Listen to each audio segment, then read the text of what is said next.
la 129ª ordinaria se da por aprobada por no haber sido objeto de observaciones. El acta de la sesión siguiente queda a disposición de los señores y señoras diputadas. Le ofrezco la palabra a don Hernán Almendra como secretario de esta comisión para que dé lectura a la cuenta. Señores diputados, un mensaje de Su Excelencia, la Presidenta de la República, por el cual da inicio a la tramitación del proyecto que crea un mecanismo de estabilización del precio del cobre para la pequeña minería, boletín número 10.995-08. Muy buena noticia, largamente esperada. Al final la mesa les va a hacer una propuesta respecto de la tramitación de este proyecto de ley. Ofrezco la palabra sobre asuntos varios.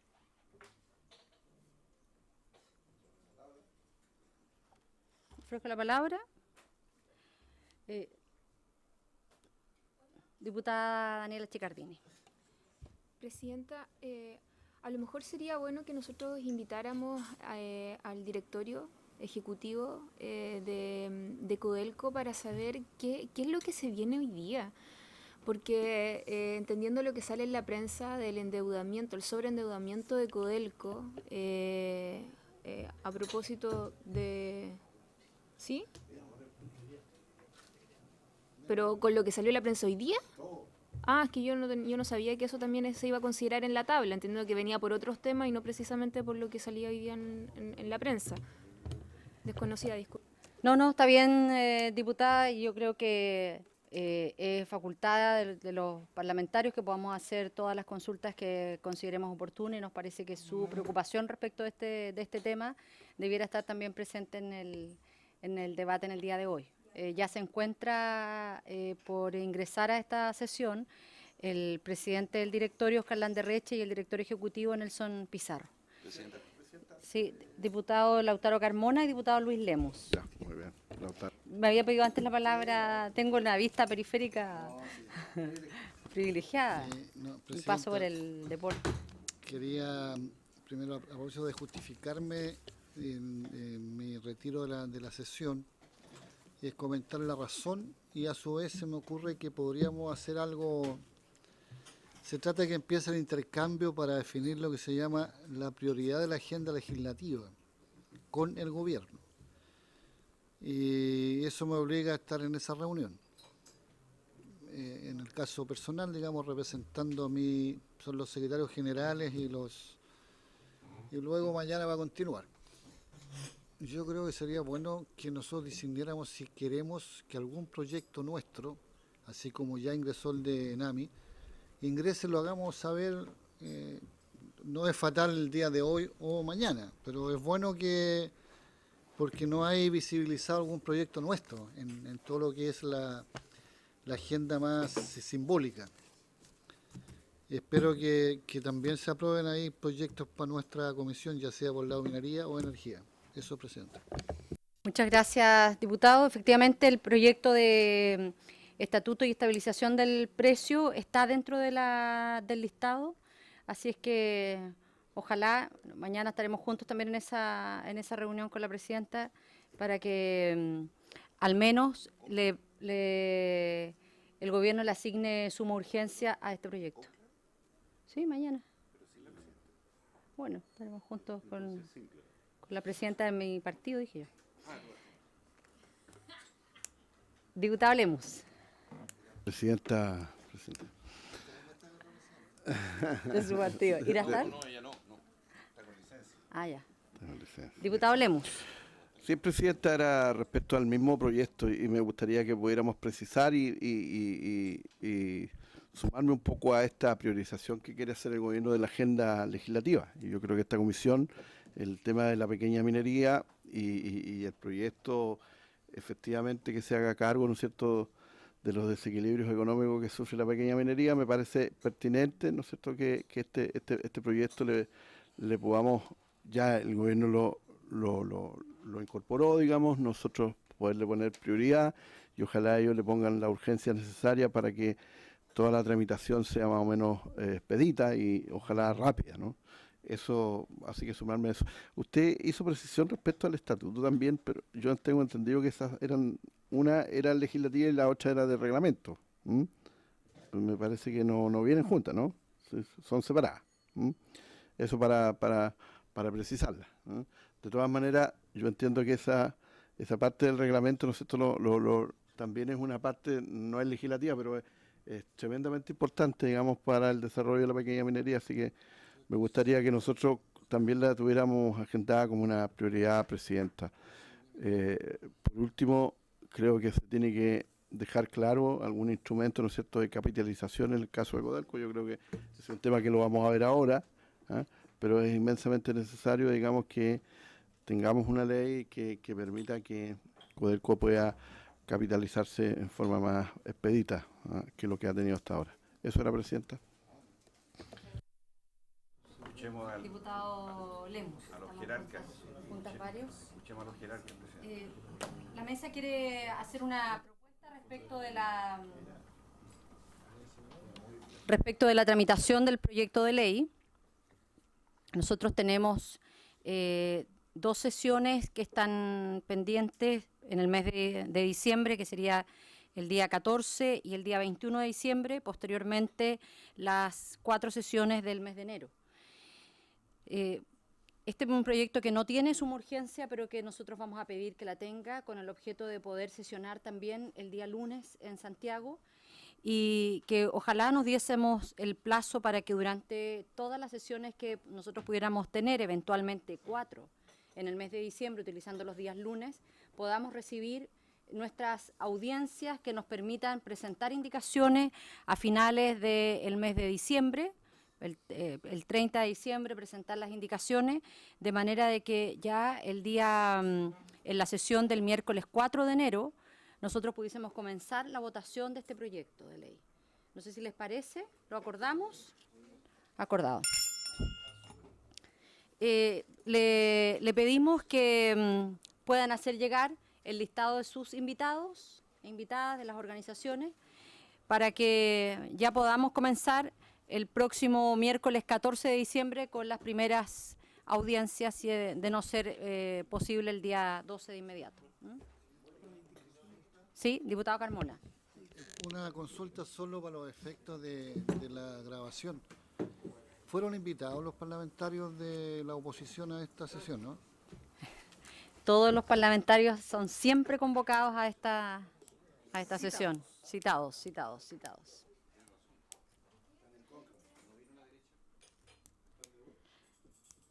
¿Por qué? Muchas gracias.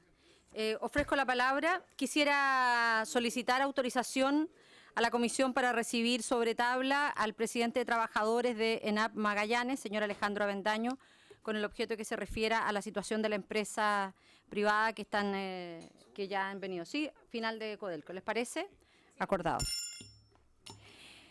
Vamos a pedirle a la Secretaría que podamos invitar al presidente del directorio de Codelco y al presidente ejecutivo de Codelco que puedan hacer ingreso a esta comisión. Presidenta. Diputado Gabriel Silver. Laura Albornoz fue habida en esta sesión, ¿o no? ¿Fue convocada? ¿No? No, a esta reunión fue invitado el presidente del directorio de Codelco, señor Oscar Landerreche, y el presidente ejecutivo, don Nelson Pizarro. Ah, ya, pero no manifestó interés en asistir. No se comunicó con la Secretaría para asistir ya. Le vamos a hacer la consulta formal a la Secretaría. Señor secretario, ¿usted ha recibido una manifestación de interés de algún miembro del directorio de poder participar en esta sesión? No, solamente la confirmación del presidente del directorio y del presidente ejecutivo. Ok, muchas gracias, señora presidenta, señor secretario. Muchas gracias, diputado Silver. Claro, que además fueron.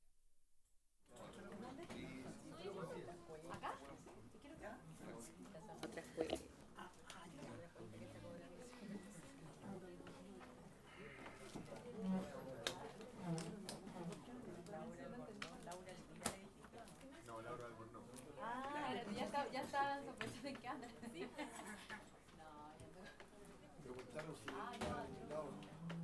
¿Está cargado?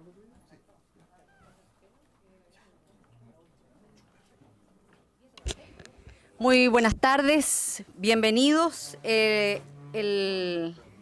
sesión tiene por objeto tratar en la tabla la situación de Codelco, sus informes financieros y también todas aquellas materias que son de preocupación para esta Comisión de Minería. Queremos saludar de manera muy cordial al presidente del directorio, don Óscar Landerreche, al presidente ejecutivo de Codelco, don Nelson Pizarro, contador, y a quienes los acompañan, al jefe de comunicaciones y al gerente de la división teniente. Y queremos ofrecerle de inmediato la palabra, obviamente para esta comisión. Presidente del directorio, es de gran interés y va a ser parte más allá de la presentación que ustedes nos compartan, la relación respecto de la derogación de la ley reservada al cobre, la capitalización de Codelco y, por cierto, poder conocer los resultados de Codelco en el año 2016. Así es que le ofrezco la palabra.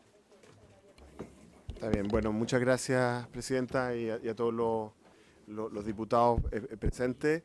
Nelson Pizarro va a hacer una exposición sobre los resultados, que yo creo que hay buenas noticias en el sentido de que el camino andado ya está empezando a mostrar sus frutos, y eso es importante destacarlo. También es súper importante destacar que esto es previo al efecto Trump sobre los precios, o sea, eso viene, eso es más, digamos, vendrá a futuro, pero en el fondo hay un mérito logrado por la organización, y lo va a explicar Nelson. Sobre el tema los temas de capitalización, ley reservada y todo lo demás, es importante decir lo siguiente. Ustedes mismos fueron testigos de cómo hace varios meses atrás nosotros estuvimos trabajando el tema con mucha intensidad. Ese trabajo consistió primero en explicar el tema a muchas personas y que tenían interés, tanto en el ámbito público como en el ámbito de gobierno, explicar los términos del problema y delinear alternativas para solucionarlo. Para decirlo en términos bien simples, lo que nosotros hicimos fue ayudarle al gobierno a elaborar un menú de opciones, digamos, un menú de distintas maneras en que uno puede abordar el tema de capitalización de Codelco con distintos instrumentos, todos los cuales, por supuesto, uno puede usar más o menos de uno u otro. O sea, con honestidad, desde la perspectiva de Codelco, con el pragmatismo que nos obliga a la gestión de una empresa, a nosotros lo que nos importa más bien son los recursos que la manera como se hace. Yo sé que la manera como se hace tiene otro tipo de implicancias desde el punto de vista de las leyes y de los temas de significancia histórica de algunos instrumentos que no son muy adecuados, como, según yo, la ley reservada.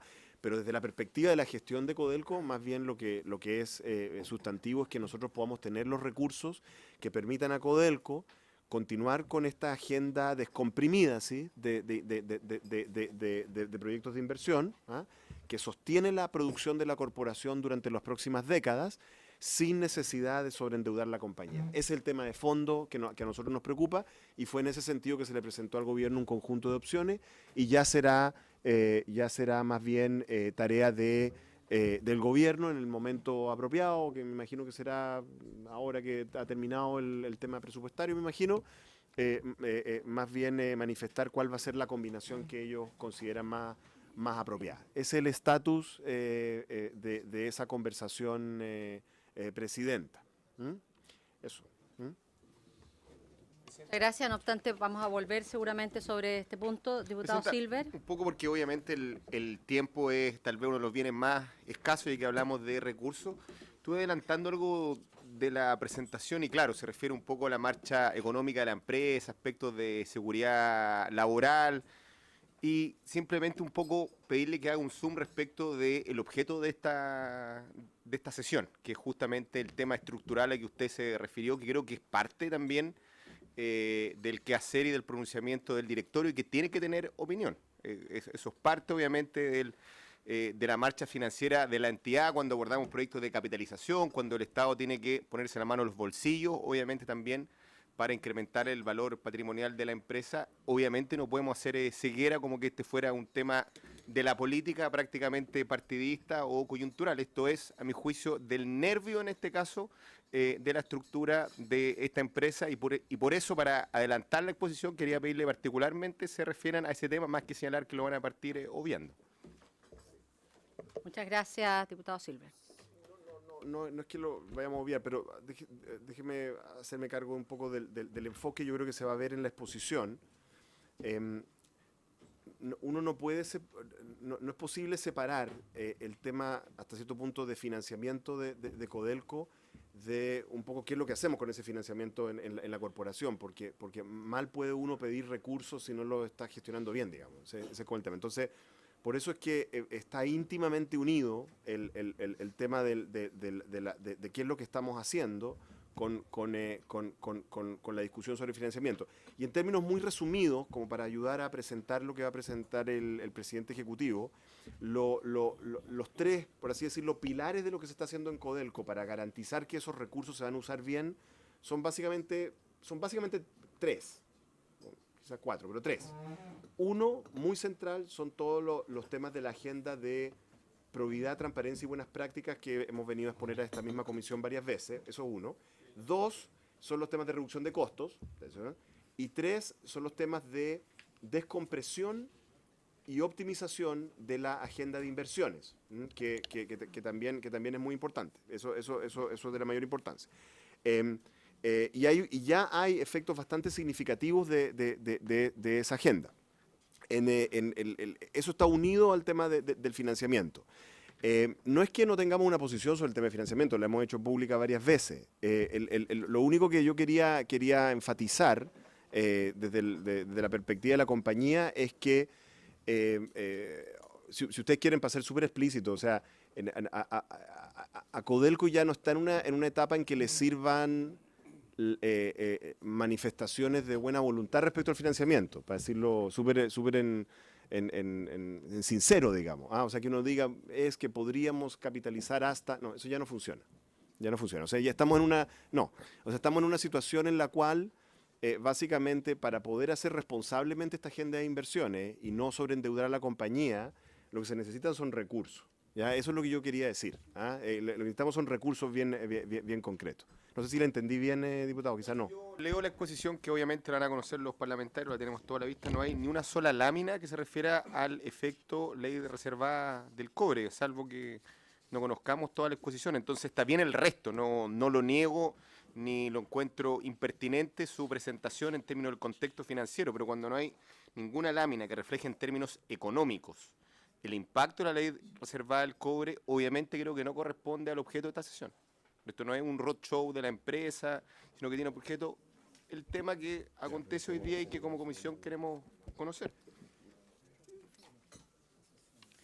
Muchas gracias, diputado Silver. Yo le pediría que podamos escuchar la presentación del director ejecutivo y después ya aquí hay un tema que está planteado que me gustaría que el presidente del directorio se pudiera hacer cargo una vez que escuchemos la exposición de don Nelson Pizarro, así que le ofrezco la palabra, don Nelson.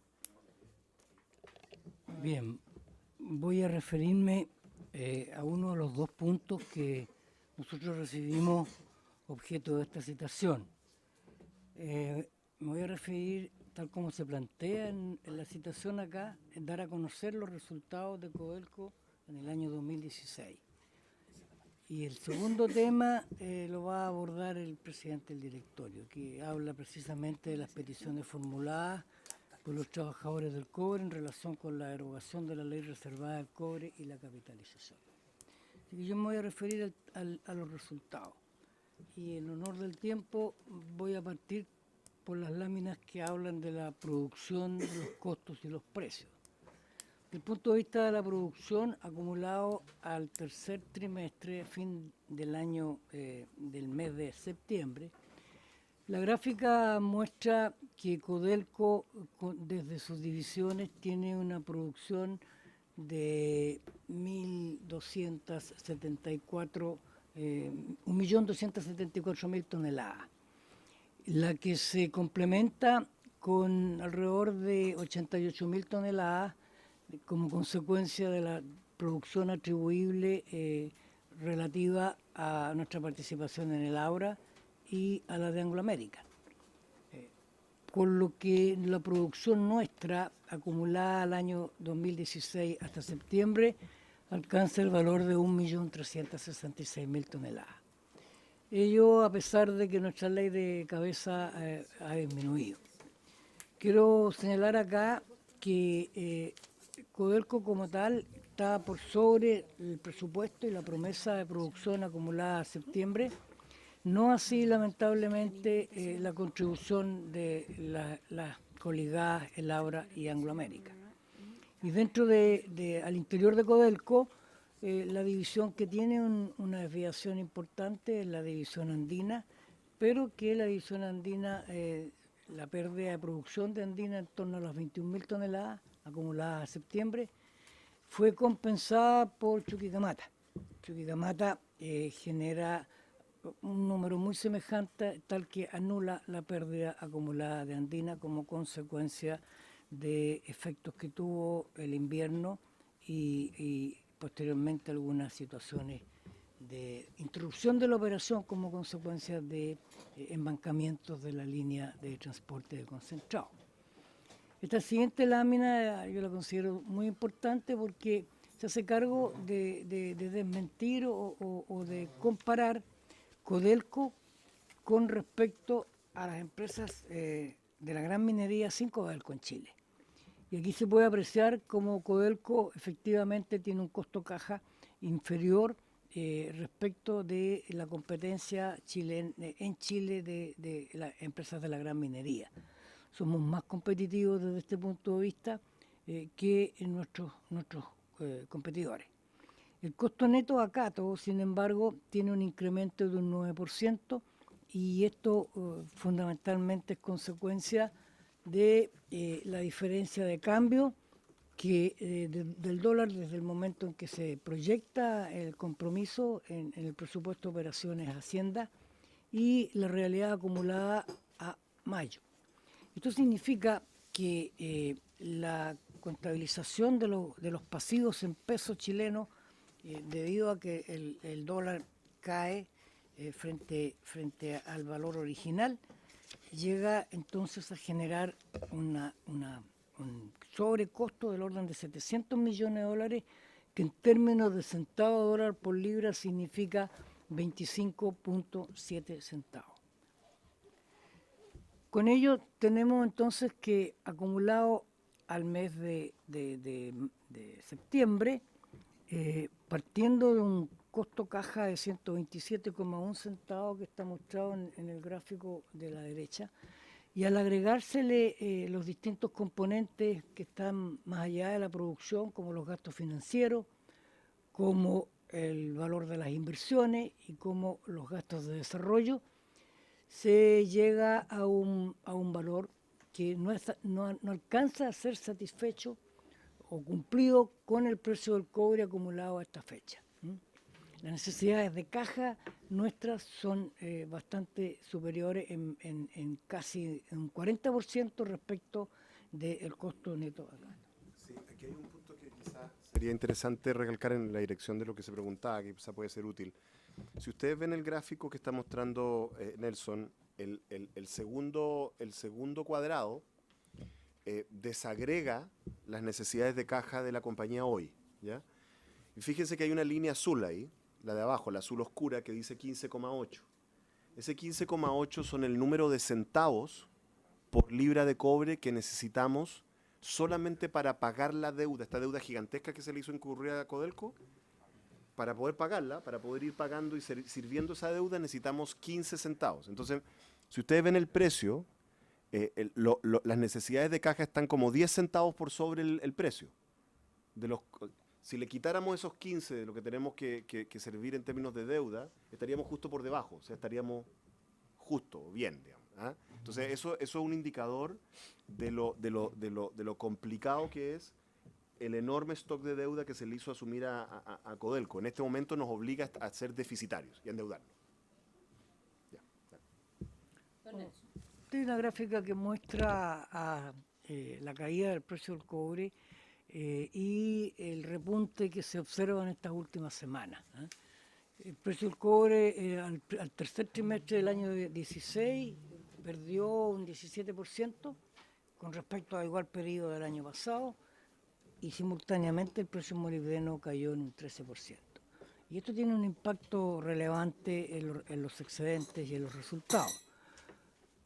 Y a partir del mes de octubre, fines de octubre y en lo que va corrido de noviembre, el precio del cobre tiene una tendencia al alza sorpresiva que viene a aliviar la situación si esta alza se mantuviera. A septiembre, y antes de que estemos capitalizando los beneficios de esta alza del precio del cobre, las utilidades antes de intereses, amortizaciones, impuestos y depreciaciones alcanza a 1.922 millones de dólares. No obstante, que hay una pérdida provocada por la variación del precio, el menor precio del cobre y también por la diferencia de cambio que alcanza a un valor del orden de los 1.551 millones de dólares negativos provocados por estos dos efectos externos, que son parcialmente compensados con 452 millones de dólares que se generan como consecuencia de los esfuerzos de reducción de costos que hemos hecho, generando un neto de 1.922 millones de dólares como utilidades antes de intereses, de impuestos, de depreciaciones y de amortizaciones. Esto deja en blanco y negro cómo el resultado del EBITDA está dependiendo principalmente, al compararlo con el mismo valor a septiembre del 15, por estos dos efectos externos. Codelco generó excedentes por 79 millones de dólares en el trimestre. Hay que, para entender y evaluar lo que esto ha significado, partamos fijándonos en que a partir del cuarto trimestre del año 15, Codelco empieza a generar pérdidas, 192 millones negativos. El primer trimestre esa pérdida se reduce a 151 millones de dólares. El segundo trimestre ya generamos excedentes por 54 millones y en el tercer trimestre son 79 millones de dólares. Esto como consecuencia de que Codelco persistentemente ha estado implementando una estructura de control de costos basada en 9 ejes u 8 ejes que ha significado del orden de 300 millones de dólares a la fecha, y esperamos que sean economías en torno a los 400 millones de dólares a final del año.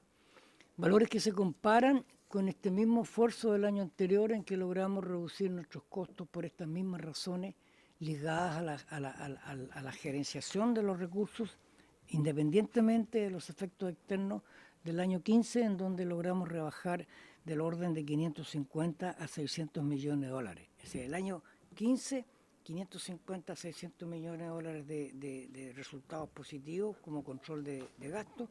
El año 14, del orden de 400 millones de dólares proyectados a fin de año, y hemos considerado en nuestra promesa de costos del año 17 otros 200 millones de dólares de caída.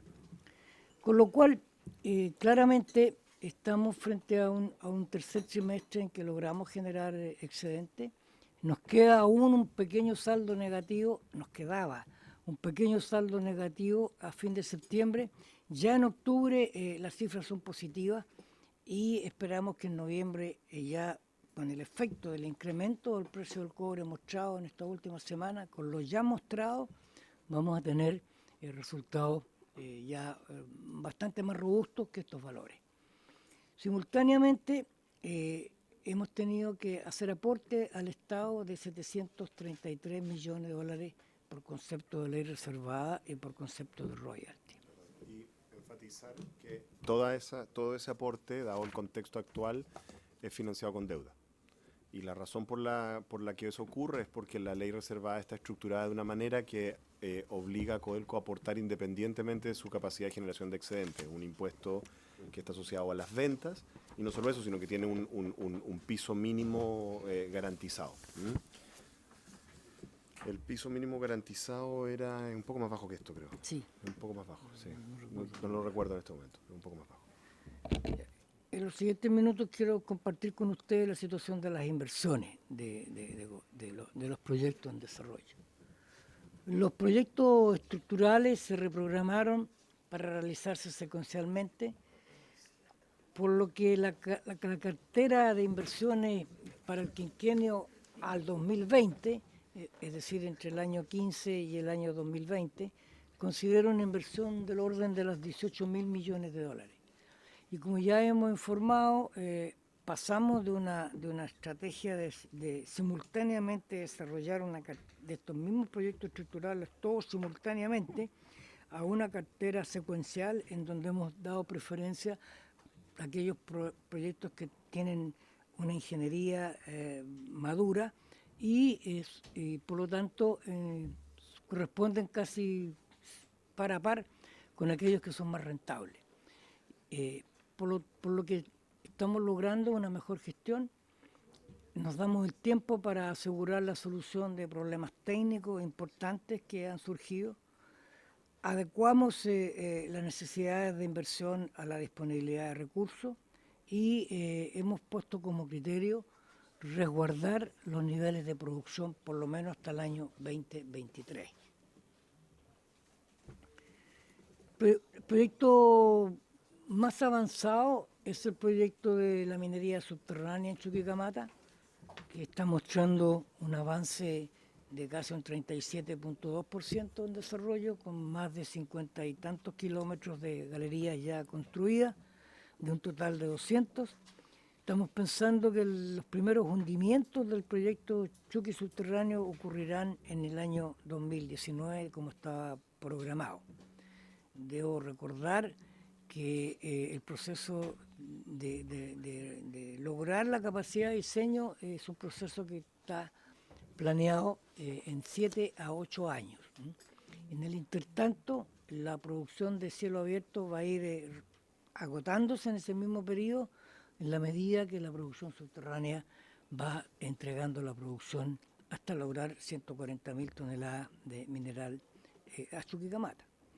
El otro proyecto que es muy relevante por la interferencia que tenemos con la operación de los bronces, Anglosur, es un proyecto, es una infraestructura de chancado primario y de transferencia de los minerales de la cantera o rajo a cielo abierto hacia nuestras instalaciones subterráneas. Allí tenemos prácticamente un 27% de avance y estamos pensando que este proyecto va a estar operativo a la cuadra del año 22. Tengo buenas noticias respecto al nuevo nivel mina, que ha sido necesario repensarlo, reprogramarlo, abordar los problemas de estallidos de roca a la cota en que el proyecto nuevo nivel mina cuelga del orden de 300 metros más de la columna mineralizada. Tenemos avances importantes y hemos retomado las labores de avance en esta materia, después de implementar un modelo que nos permite conocer y entender los esfuerzos que generan el rock burst y de encontrar soluciones para llenar el valle de producción que esto podría haber llegado a ser. Diputado Lemus, ¿sí? Sobre el punto. Sobre la desaladora, ustedes van a operar ahí con un tercero. ¿La desaladora es usted? Sí. Nosotros, la lámina anterior. La lámina anterior. Ya. Ok, mire. Sobre el punto también, porque, sí, sobre el punto además de la planta desaladora, ¿podría explayarse un poco más respecto de por qué es una buena noticia? Porque porque una buena noticia lo del nuevo nivel mina, claro. Porque precisamente lo que eso revela es que han fallado las planificaciones iniciales, porque lo que no funcionó precisamente, o lo que usted acaba de señalar, es que no pudieron controlar el estallido de roca. Sí. Y eso va a significar que van a tener que traer de otros sectores, y esto claramente lo que desnuda es un problema que hemos venido señalando durante largo rato y que tiene que ver con los diseños de los proyectos estructurales. Entonces, me cuesta entender cuando usted dice que es una buena noticia. Me gustaría saber dónde está la buena noticia, si en el fondo lo que su intervención revela es que tenemos en ese sentido una dificultad que se había anticipado y que siempre se había negado por parte de... Presidenta, porque yo estaba en la empresa en la transición entre la anterior administración y la de Nelson Pizarro, el Nuevo Nivel Mina fue paralizado como proyecto justamente como resultado de esos fenómenos. Incluso con anterioridad, estaba en ese proceso de paralización, incluso con anterioridad a que nos integráramos nosotros como directorio. Y la misión que se le puso al nuevo presidente ejecutivo fue reformularlo, ¿eh? Y en ese sentido estuvo paralizado mucho tiempo hasta que no llegaran con una teoría convincente de cómo enfrentar esos riesgos y poder continuar la explotación del nuevo nivel mina sin los riesgos. Presidente, entonces reformulo mi pregunta. Sí. ¿Usted podría calcular cuánto es lo que se ha votado respecto de la inversión que se hizo ahí en el nivel mina, que claramente no funcionó porque no pudieron controlar el estallido de la roca? A ver, la conceptualización a nivel de ingeniería de perfil se hace en el año 2009-2010. La información que se utiliza para diseñar la infraestructura del nuevo nivel mina se basa en, qué sé yo, desde el año 90 hasta el año 2009, en 20 o 29 años, 19 años, en el conocimiento adquirido por el teniente, por los profesionales del teniente, para anticipar la ocurrencia de un rock burst. Lamentablemente, ese modelo no refleja la realidad 300 metros más abajo. Y nos vimos enfrentados en el año 2014 en un accidente fatal, en un estallido de roca que no fue anticipado, que no fue predicho. Y por lo tanto, al no ser anticipado ni haber sido categorizada la roca con las características de la fortificación capaz de resistir el modelo de roca, se produce un accidente fatal. Y ahí yo tomo la decisión de no seguir mientras no tengamos la certeza y la seguridad de garantizar la seguridad de nuestros trabajadores. Esto fue en noviembre del año 14. Desde noviembre del año 14 hasta hace 2 o 3 meses atrás, se trabajó pensando y tratando de entender qué era lo que había sucedido, por qué el modelo predictor tan exitoso, implantado por casi 20 años en Codelco, esta vez falla. Cuando se descubre esa condición, se puede dimensionar el nivel de fortificación que requiere el desarrollo de esos túneles a esa cota. ¿Y cuál es la solución? La solución finalmente es preacondicionar la roca antes de correr los túneles. Y esa es una tecnología que se captura de la industria del petróleo, ¿ya? En que uno inyecta agua a presión al cerro y lo fractura en torno del volumen que usted va a extraer para avanzar. Y como vuelvo a repetir, hace algunas semanas atrás empezamos a avanzar y hasta la fecha se está avanzando. Y después de cada disparo hay un blackout de 72 horas para asegurarnos que efectivamente el reequilibrio de las tensiones en el seno rocoso está restablecido. Porque yo no voy a permitir entrar a correr para cumplir un programa de construcción si no tengo la certeza que estamos usando los métodos adecuados. No tengo una buena cuota de seguridad. Que esto no fue previsto, es obvio que no fue previsto. Definitivamente no fue previsto de esta manera. Entonces, ¿qué es lo que se ha hecho? En la infraestructura hecha se va a utilizar igual. O sea, eso no es un dinero desperdiciado. Los costos se van a extender, obviamente, porque es mucho más lento el sistema, es mucho más cara la fortificación Los números demuestran de que el nivel de estrés que tiene la roca está prácticamente en el límite imposible de perforar, dejar un espacio vacío sin que se derrumbe. Es así la realidad. Ahora, como el desarrollo del nuevo nivel mina es de tal relevancia para el teniente, esto hay que hacerlo, sí o sí. Pero hay que hacerlo de manera de no arriesgar brutalmente o innecesariamente o sin tener un adecuado nivel de seguridad, que estamos usando la tecnología adecuada. Y vamos a desarrollar un primer bloque a la cota del nuevo nivel mina. Y hay que aprender a operar el panel cable o el block cable a esa cota, porque no se ha hecho nunca, nunca. Siempre se ha trabajado sobre los tenientes 6 o tenientes 8, pero nunca a esta cota. Y es un proceso de aprendizaje, porque en la medida que usted se mete más abajo, hay una presión vertical mayor. Y hay una presión horizontal, en este caso, también mayor. Entonces, nadie podría decir que esto se hizo mal. Aquí se usó un modelo predictor que no representa el fenómeno físico. Es así de simple. Vuelvo entonces, no sé si hay otra pregunta. De la planta desalinizadora. A la planta de desalinizadora. Sobre la planta desalinizadora. A ver, el orden de inversión de la planta desalinizadora del norte es 1.200 millones. 1.200, puede ser más, 1.500 millones de dólares. A ver, yo quiero enfatizar lo siguiente. No, pero para que no para que nos entendamos. Es que siempre sale un poquito más caro. Pero es que entendamos lo siguiente. En este momento, Codelco no tiene capitalización para hacer los proyectos que tiene sin desalinizadora. Sin desalinizadora. En este momento no hay plata para hacer desalinizadora. En este momento no hay plata para hacer nada de esto. Entonces, mal podríamos tener un modelo en el cual nosotros mismos ponemos el capital para hacer desalinizadora.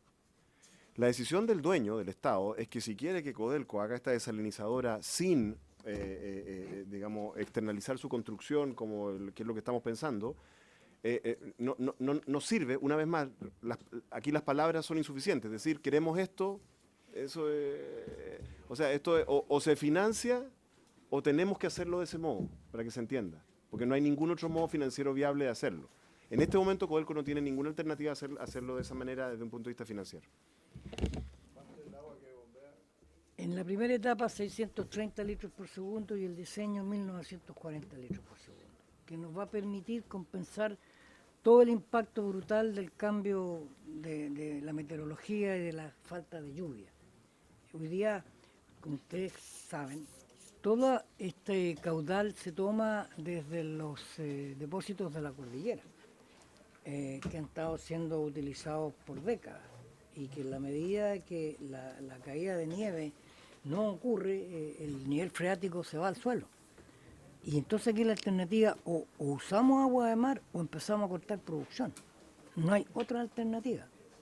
No hay otra alternativa. Eso. Don Nelson, le pedimos que pueda avanzar Muy bien. con sus conclusiones. Quedan un par de láminas. Listo.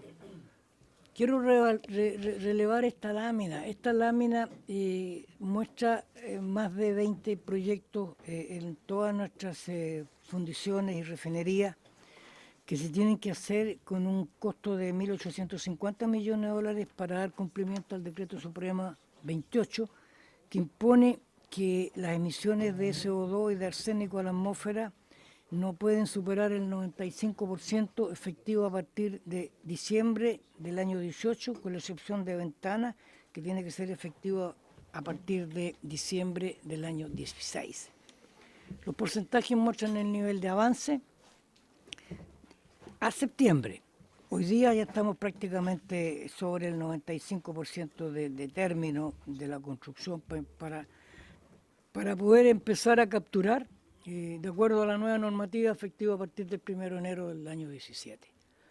En Chuquicamata estamos avanzando aceleradamente en los trabajos tempranos, están colocadas las órdenes de compra por 2 plantas de ácido nuevas.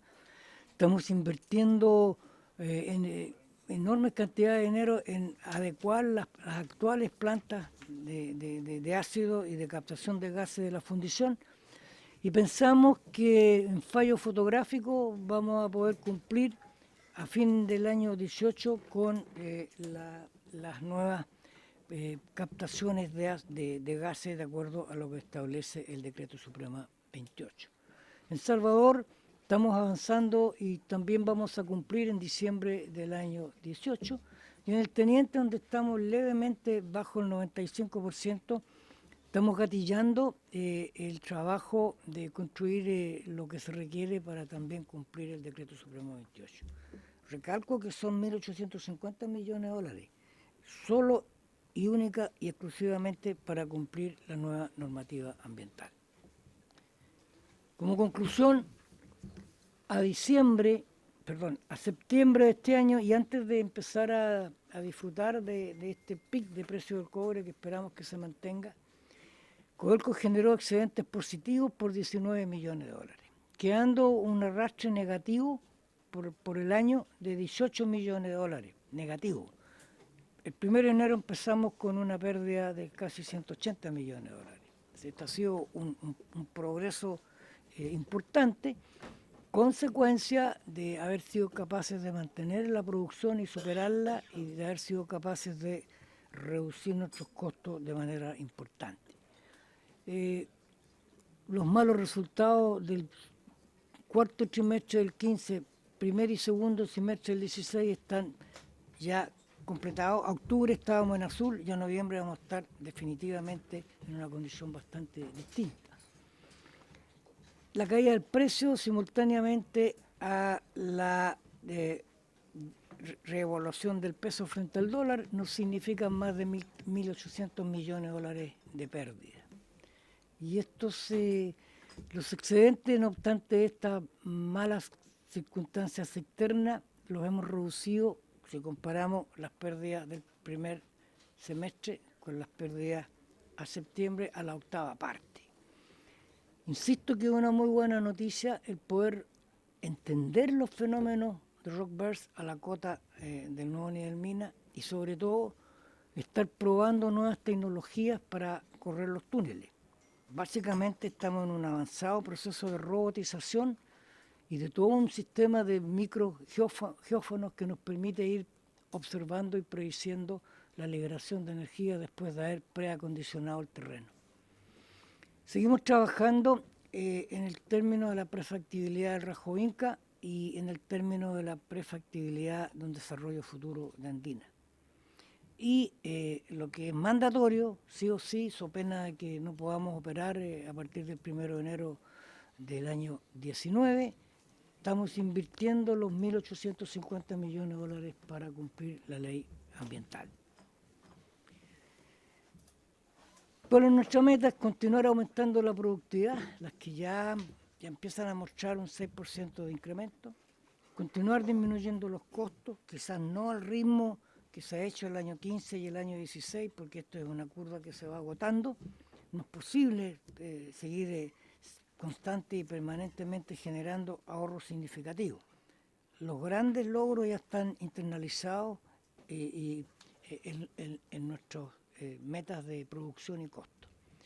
Y vamos a seguir desarrollando las inversiones para asegurar el crecimiento de nuestra empresa y sobre todo defender las cuotas de producción de Codelco, las que van a estar en torno al 1.700.000 toneladas por los próximos 4 o 5 años.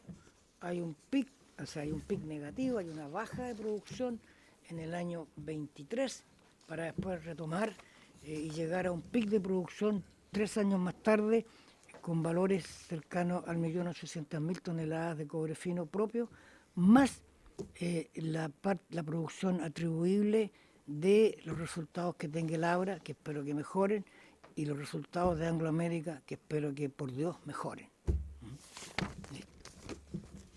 Muchas gracias, don Nelson. Tengo algunas palabras solicitadas. Le ofrezco la palabra al diputado Juan Luis Castro. Gracias, presidenta. La verdad es que hay 3 cosas que quería plantear yo por su intermedio a los ejecutivos. Son las siguientes. En primer término, quisiera entender respecto a la ley reservada del cobre, que se hubiese ya aproximadamente contraído en deuda 707 millones para cancelar por dicho concepto hasta la fecha, septiembre de este año, y entendiendo que el año pasado fue 860 aproximadamente, y que a septiembre de este año tenemos 18 millones en pérdida aproximadamente hasta ahora, y que usted, por su intermedio, presidente don Nelson Pizarro, acuñó la frase del peso, paréntesis, puntos suspensivos, peso, no tenemos, para no entrar en detalle. Yo quiero preguntarle derechamente, ¿cuál es la posición de la estatal respecto a la derogación de la ley reservada del cobre de una vez por todas? Porque nosotros aquí estamos frente a un problema político ya insostenible. Escuchamos la queja de Codelco, legítima, que ahora Codelco tenga que entrar a endeudarse para cancelar esos, llegarán a 800 millones de dólares este año, cercanos aproximadamente, por ley reservada del cobre, un impuesto que nunca una empresa se había sometido a tener que pagar en desigualdad de condiciones al Estado, de rodillas prácticamente para enfrentar esta situación, con todas las restricciones al mundo laboral, en las divisiones, en todas las faenas que usted muy bien explicó. Entonces la pregunta es, ¿hasta dónde vamos a resistir esta situación? Nosotros diversos parlamentarios planteado proyectos concretos y peticiones concretas al Ejecutivo para derogar precisamente este impuesto abusivo del 10% del ingreso por venta a las Fuerzas Armadas. No por odiosidad con las Fuerzas Armadas, no tiene nada que ver con eso. Pasaron los tiempos en que esto estaba polarizado. Simplemente por una razón de justicia con la principal minera estatal de nuestro país y fuente de ingresos de nuestro país. Entonces, ¿hasta dónde seguimos con esto y cuál es la respuesta que al directorio se le da por parte del ministro de Hacienda, presidenta? Yo pido una respuesta. ¿Qué le dice la autoridad económica a Codelco Chile bajo esta dramática situación que ya es prácticamente, es como ir a la caja de crédito prendario, presidenta? Tener que ir a empeñar, ¿no es cierto?, los relojes, las joyas, porque ya no hay cómo sostener el puchero, prácticamente, para mantener la empresa. Estamos llegando a este extremo. Y segundo, ¿cómo se va a cumplir y en cuánto dinero la recapitalización a Codelco? Porque esto va de la mano. Nosotros aprobamos, presidente, aquí una ley hace 2 años atrás, nos sentimos contentos, orgullosos, varios, 4.000 millones aproximadamente, 600 se entregaron en su momento, y después aquí había un largo silencio, un largo compás de espera. Uno ve por los diarios tratativas, conversaciones entre el Ejecutivo, se dice que va a haber una fórmula permanente, que va a haber un mecanismo que permita inyectar esos recursos aprobados por ley, porque aquí estamos frente a un incumplimiento de ley que estableció una cantidad de recursos a entregar a Codelco Chile, que es letra muerta, presidenta, en este momento. Entonces, segundo punto, ¿cuál es la posición que el Ejecutivo y qué está haciendo Codelco para exigir lo que nosotros en el Parlamento chileno aprobamos para Codelco y que vemos que no se está cumpliendo, con todas las consecuencias que eso tiene?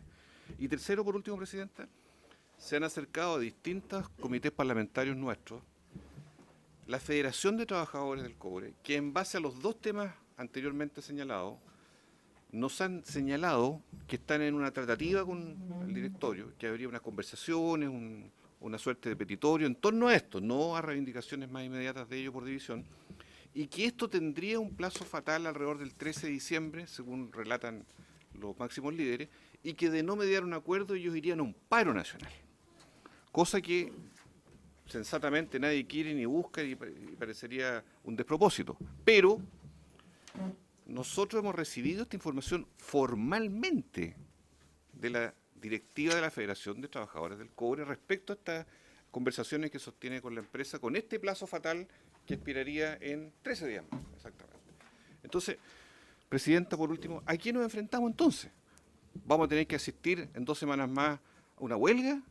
¿Va a haber un acuerdo?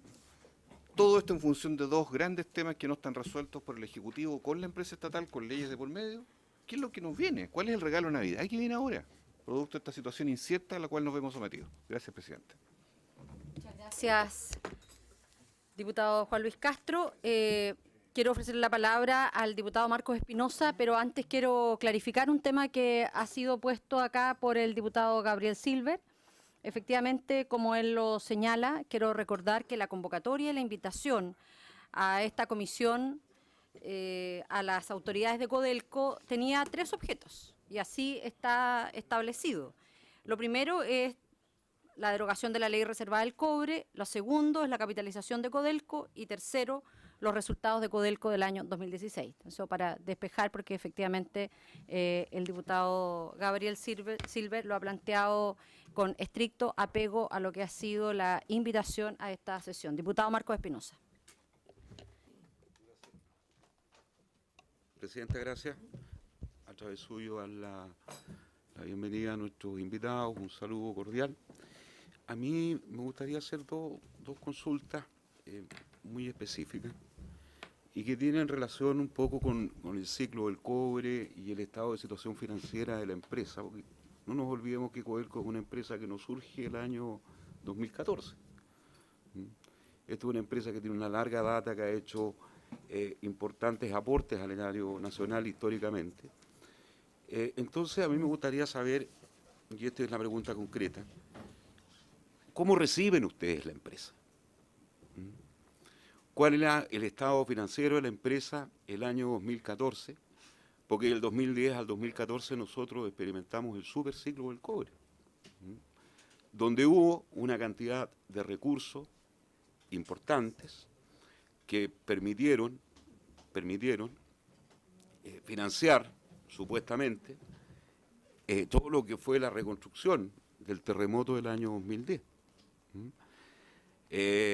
Entonces, yo creo que este es un antecedente bastante importante para también un poco entender el estado actual de situación financiera de la empresa. Y además de eso, a mí me gustaría saber cómo el año 2010 se entrega la empresa a la nueva administración. Yo creo que ese dato ustedes también lo tienen dentro de sus registros contables. Lo segundo, Presidenta, yo compartiendo plenamente la preocupación manifestada por el diputado que me antecedió en el uso de la palabra. Nosotros entendemos de que aquí hay un compromiso de parte de la Presidenta de la República de capitalizar Codelco, y esta capitalización se va a hacer efectiva una vez despachado el presupuesto. Yo tiendo a pensar de que este proyecto de ley no debería tardar más allá del primer semestre o segundo semestre del año 2016. Pero a mí lo que me preocupa, más que el envío del proyecto, porque pueden cumplir, digamos, con el compromiso, es saber cuántos son los montos asociados a la capitalización de Codelco. O sea, recién, por su intermedio, Presidenta, el presidente ejecutivo nos decía de que solo por concepto de modernización de fundiciones y refinerías se requieren 1.800 millones de dólares. O sea, estamos hablando de cifras realmente importantes dentro de un ciclo económico de estrechez financiera. Entonces, a mí me importaría también saber, y ojalá que pudiéramos recabar el acuerdo de la comisión, saber y consultarle al ministro de Hacienda cuánto es lo que ellos tienen previsto para que el Estado de Chile financie no solo los proyectos estructurales de Codelco, sino que la necesaria y sana modernización de sus instalaciones. Y la segunda pregunta, que yo sé que más que la postura que ustedes puedan tener respecto a la ley reservada del cobre, porque yo siento que la conozco, a mí lo que me parece realmente inaceptable es que hoy día, en este ciclo de estrechez financiera, donde Codelco está pasando por un momento muy grave sobre endeudamiento, tenga que acudir a crédito, es decir, a empréstitos forzosos, para poder servir una obligación legal que es la famosa ley reservada del cobre. O sea, eso yo creo que es inaceptable. Y ojalá que nuestro gobierno entienda de que esto, más allá de una situación de corrección desde el punto de vista de lo que es una necesaria, sana y transparente financiamiento de las Fuerzas Armadas, es un tema ya, desde mi punto de vista, estratégico para el desarrollo de la principal empresa estatal del país. Eso, Presidenta, gracias. Muchas gracias, diputado Espinosa. Diputada Daniela Chicardini. Creo que la misma línea, Presidenta. Preocupada por lo que hoy día sale en la prensa a propósito de nuevamente sobre endeudamiento de Codelco, que finalmente se traduce por este cumplimiento que tiene que hacer frente a la ley reservada del cobre. Nosotros hemos hecho varias iniciativas en ese sentido, mociones parlamentarias, hay proyectos de acuerdo, de resolución. Entonces yo creo que lo que señalaba el diputado Juan Luis Castro, la verdad es que nos representa por lo menos a nosotros los que somos de la bancada del Partido Socialista. Ha sido un tema que ha sido bastante debatido dentro de la bancada, por lo demás, como lo señalaba el diputado Castro, jefe de bancada, también nosotros recibimos a la Federación de Trabajadores del Cobre y efectivamente una de sus preocupaciones son las dos, lo que es la capitalización y obviamente lo que es la derogación de la ley reservada del cobre y a nosotros también nos preocupa aún más lo que vaya a pasar en estos días a propósito de este paro que ellos puedan realizar, porque evidentemente no cabe ninguna duda de que es un despropósito, sería lo peor que nos podría pasar, porque ya tener paralizado a los trabajadores y no en funcionamiento nos haría caer aún más al vacío como empresa del Estado.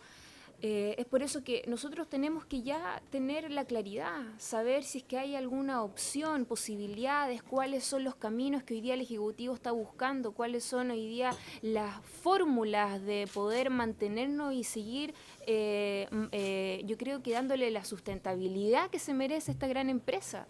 Y en ese sentido también evitarnos, y yo creo que estas conversaciones también son muy sanas para también sincerarnos cómo nosotros contribuimos y qué es lo que podemos tratar de hacer para prevenir ciertas acciones que se puedan venir eventualmente en los próximos días, porque eso sería, yo creo que algo muy peligroso para todos nosotros, entendiendo que los recursos que finalmente entrega esta empresa son para también muchos programas y políticas públicas para nuestra sociedad.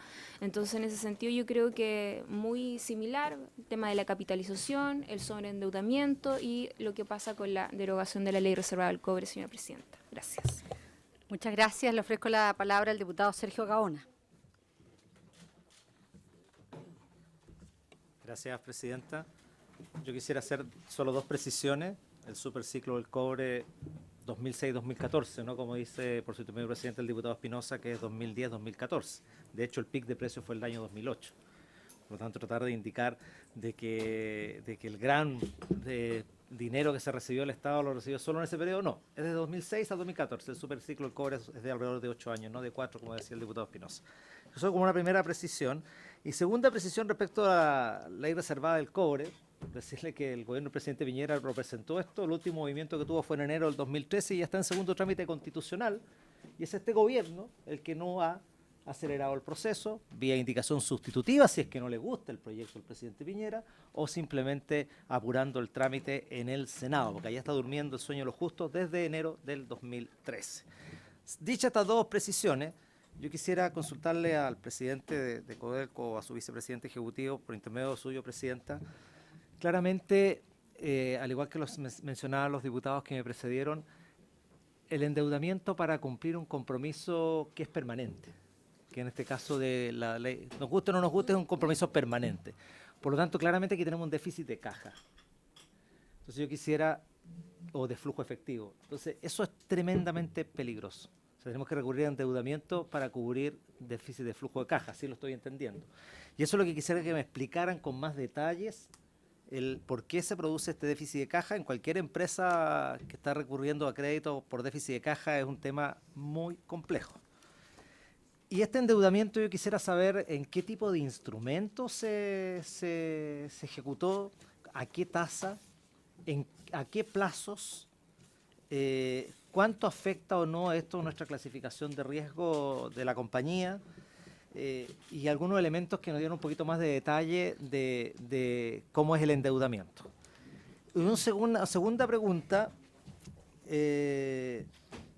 respecto de la capitalización de Codelco, ¿cómo ha estado? Quisiera conocer la opinión o mejor dicho, más que la opinión, cómo ha estado el cumplimiento por parte del Estado respecto de la capitalización que está por ley.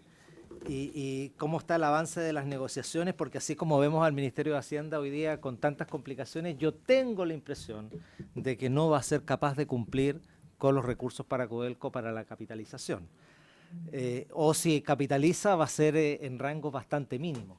¿Cómo se está preparando la empresa para eso? Porque yo creo claramente que el 2017 va a ser otro año pésimo en la economía chilena y pésimo para el Estado de Chile, y por tanto, evidentemente, Codelco ya deberá tener un plan B o C o lo que sea para ver cómo va a enfrentar esta clara posibilidad, más que posible, yo creo que una cosa cierta, de que el Estado no va a contribuir con una capitalización como esperaríamos para Codelco, entendiendo las dificultades económicas que hay y que evidentemente hay prioridades en educación, en fin. Entonces, ¿cómo Codelco está preparando para ello? Esas son básicamente mis preguntas, presidente. Diputado Gaona, le ofrezco la palabra al diputado Gabriel Silver. Gracias, presidenta, por su intermedio. Decir, primero, discrepo del escenario global de la economía para el próximo año, cosa ver los titulares del Mercurio el día de hoy, que no son precisamente de gobierno y que hablan de un crecimiento de expectativa del 23%. Estoy hablando el Mercurio, titular del día de hoy, que lo tiene a la vista cualquiera. Que quede en acta, por favor, la frase de la expresión del diputado Gaona. Pero curiosamente, había un traslape del sector minero en una caída fuerte del 9%. Y eso es un hecho de la causa que no atraviesa solamente a Codelco, sino que a la industria minera en su totalidad. Son los indicadores, y yo sobre eso creo que este esfuerzo contracíclico que está haciendo Codelco, que en el periodo más duro de capitalizar para invertir y tener competitividad a nivel global, es algo que uno tiene que reconocer. Sin entrar a comparar gobierno contra gobierno, fue un super ciclo este y el anterior que le tocó a Piñera y el primer gobierno de la Bachelet, pero hubo más deuda, efectivamente, hubo una suerte de estrujar más a Codelco que de inversión real cuando había excedente efectivamente para hacerlo. Y uno tiene que ponerlo, obviamente, también sobre la mesa a la hora de hacer un análisis completo. Y el tema de la ley de reserva del cobre, claro, obviamente no es una suerte de por su intermedio, diputado Gaona, la verdad, una suerte de baile máscara, porque lo hecho trasladaba la misma ley de reserva del cobre a la del presupuesto, estableciendo esto de los programas quinquenales, efectivamente el piso mínimo para efectos de la defensa. Prácticamente los parlamentarios no teníamos discusión respecto del destino, efectivamente, de dichos ingresos. Uno puede hablar de educación, puede discutir sobre dónde se gasta cada peso en materia de salud, pero curiosamente en Chile no se puede hablar de la defensa con términos serios y técnicos como corresponde a un presupuesto donde todos tenemos que rendir cuentas, incluyendo, por supuesto, nuestras Fuerzas Armadas. Pero aquí yo, sobre lo que es la ley reservada, quiero decir que obviamente estamos todos preocupados por su intermedio, presidenta, al presidente del directorio. ¿Y por qué hicimos el punto que no es lo mismo la presentación que hace el señor Pizarro de la postura que tiene que tener un directorio respecto a un tema que es tan importante y sensible como es la ley reservada del cobre? No le quiero quitar efectivamente mérito a su presentación y desconocerla en lo que se refiere a las cifras gruesas de la marcha y funcionamiento de la entidad. Pero esto no es una discusión técnica. Usted está obligado a cumplir efectivamente con la ley. Es como que le pidieran una presentación respecto al tema del IVA u otros impuestos que Codelco tiene que cumplir. No obstante aquello, en el caso del directorio, siento yo que la responsabilidad y la vocería es distinta. Tampoco, y aquí quiero ser también muy respetuoso, que no es un tema personal, decir de que uno tiene una opinión personal respecto al tema. Aquí no le podemos dar la misma vocería a un ciudadano de la calle o de alguien respecto a lo que es su opinión personal de la ley reservada del cobre, a un directorio cuyo fin, obviamente, y remuneración y responsabilidad está por cuidar el patrimonio de la empresa. Y yo creo que cuando yo me desvivo por bajar la política de costos de la empresa, con la misma fuerza, por su intermedio, presidenta, tengo que hacer de esto un ejercicio constante y reiterativo por entender lo negativo para cualquier empresa, no solamente para Codelco, de tener una ley de estas características que soportar. Y aquí no he visto al directorio de la empresa efectivamente haciendo como un leitmotiv efectivamente respecto de lo que es su capacidad de sociabilizar un tema de estas características estratégicas para la viabilidad de la empresa. No puede decir es que esto le ha tocado a todos los directorios, no. Desde el año 1958, cuando fue creada esta ley, por supuesto, el año 1976, bajo dictadura en condiciones mucho más gravosas, le ha tocado a un directorio enfrentar una situación como la que vivimos. Entonces, no quiero que se entienda que esto es un tema personal, pero sí quiero pedirle al directorio que entienda la importancia que ellos sociabilicen este tema. No es un tema tampoco de RC, no es de responsabilidad social o que vamos a opinar de temas de política contingente, digo, es del giro de la empresa, de la supervivencia de la empresa.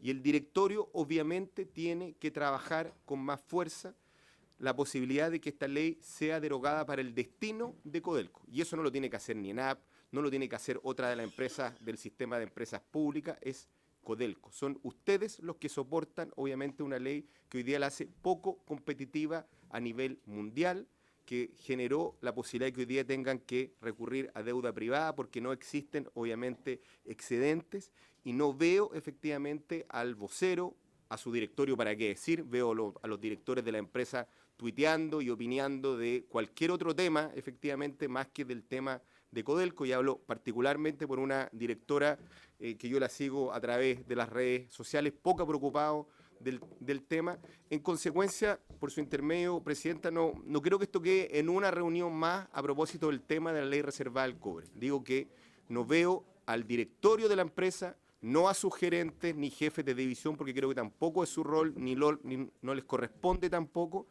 hacer ver, en este caso, hacer una suerte de lobby, por así decirlo, en términos positivos, de lo importante que es derogar esta ley. Y ahí yo quería, de verdad, con mucho respeto, hacérselo ver al presidente del director, porque creo que ese es su rol. Muchas gracias. Diputado Gabriel Silver, tiene la palabra la diputada Paulina Núñez. Luego el diputado Lemus. Es que vamos mezclando. Esto va siendo un poquito más choleado. Gracias, diputada Núñez. Gracias, Presidenta. Bueno, saluda por su intermedio a nuestros invitados. Yo quiero hacer una pregunta muy concreta a propósito, pero va en el marco de la tabla del mandato de esta comisión, de un proyecto de ley que nosotros estamos ya tramitando, que es el tema de las desaladoras. ¿Por qué? Porque escuché en palabras del presidente ejecutivo que, por supuesto, que la capitalización va a ir, entre otros grandes temas, a modernizar la empresa. Entonces, me gustaría saber al menos la opinión de Codelco, del punto de vista de un proyecto de ley que nosotros tenemos, que, por supuesto, pueden no conocerlo en detalle, pero a grandes rasgos ir avanzando en nuestro país por ley en construcción de desaladoras de las distintas mineras, esto es al mundo privado, pero quiero saber qué piensa nuestra estatal, y de esa forma ir utilizando agua para los procesos a través de esta tecnología. Eso es, Presidenta. Muchas gracias. Gracias, diputada Núñez. Tiene la palabra el diputado Lemus. Muy bien, muy precisa. Para que puedan contestar Presidenta, nuestros invitados. Sí, Presidenta. Mire, a mí me parece que Codelco, no hay que olvidar una cosa, o sea, Codelco ha cumplido con su compromiso en general.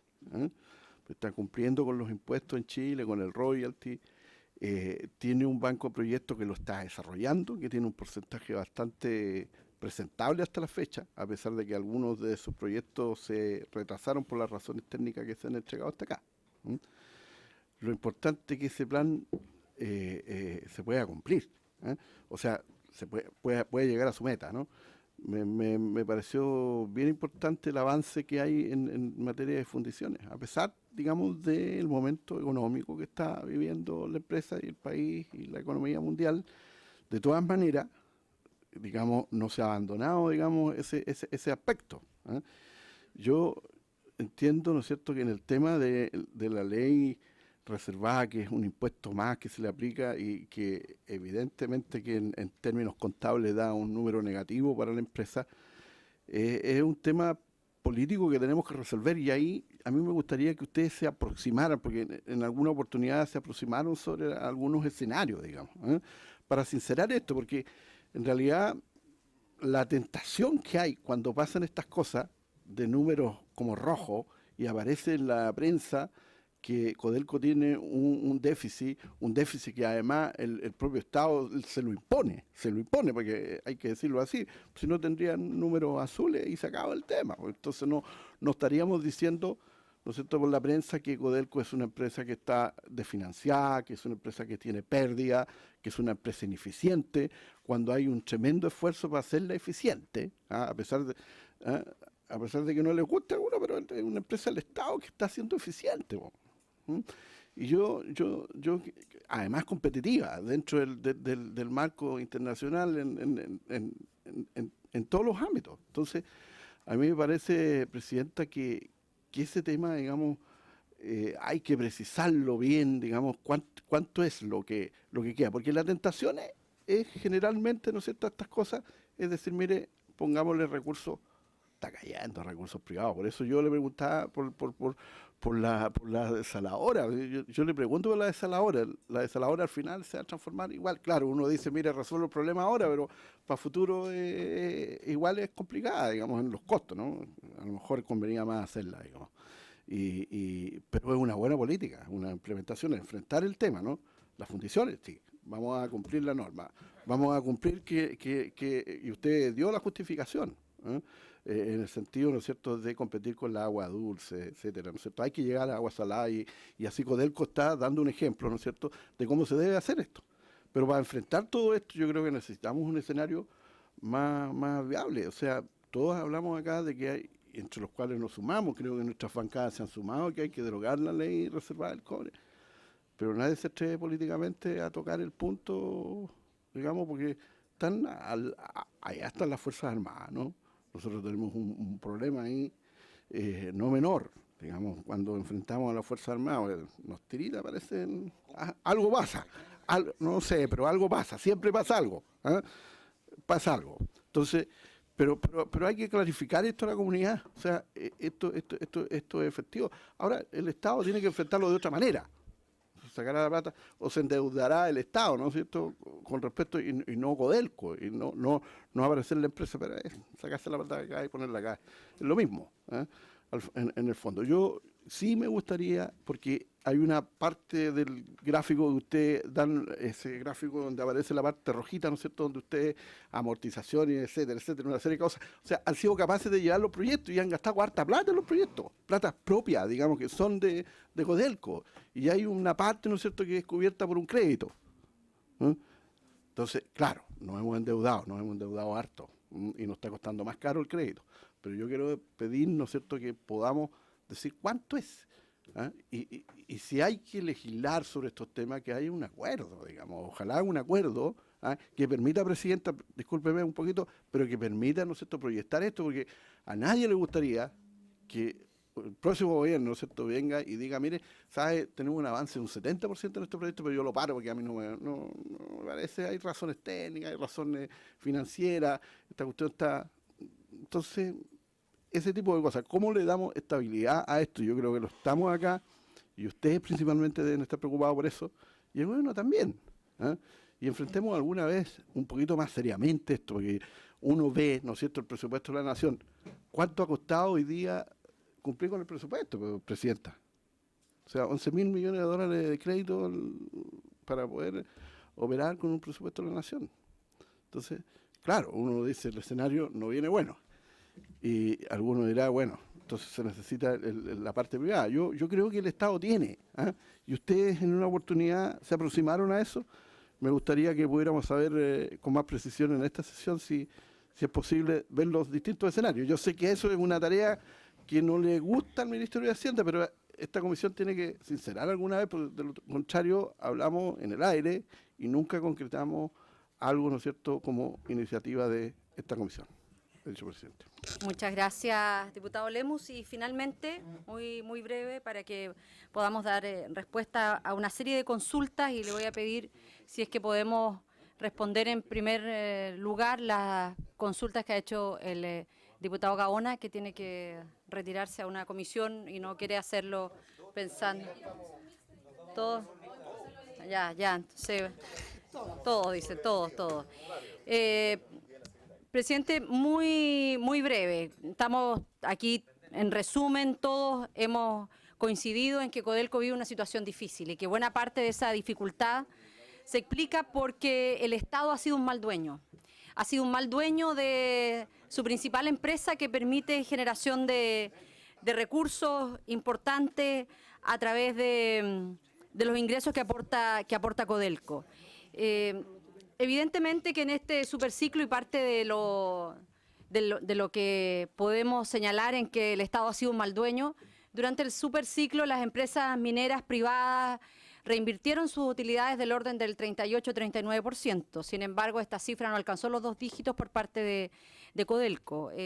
A mí me parece muy importante hacer esta diferencia que también aquí se ha planteado, en donde, por cierto, reconocemos los esfuerzos que se ha hecho desde la dirección ejecutiva de tener un buen manejo de la empresa. No era fácil frente a las situaciones complejas, bajan el precio del cobre, los endeudamientos, y en eso valoramos el esfuerzo que se ha hecho por parte de la dirección ejecutiva de Codelco, pero aquí hay definiciones que son de la política.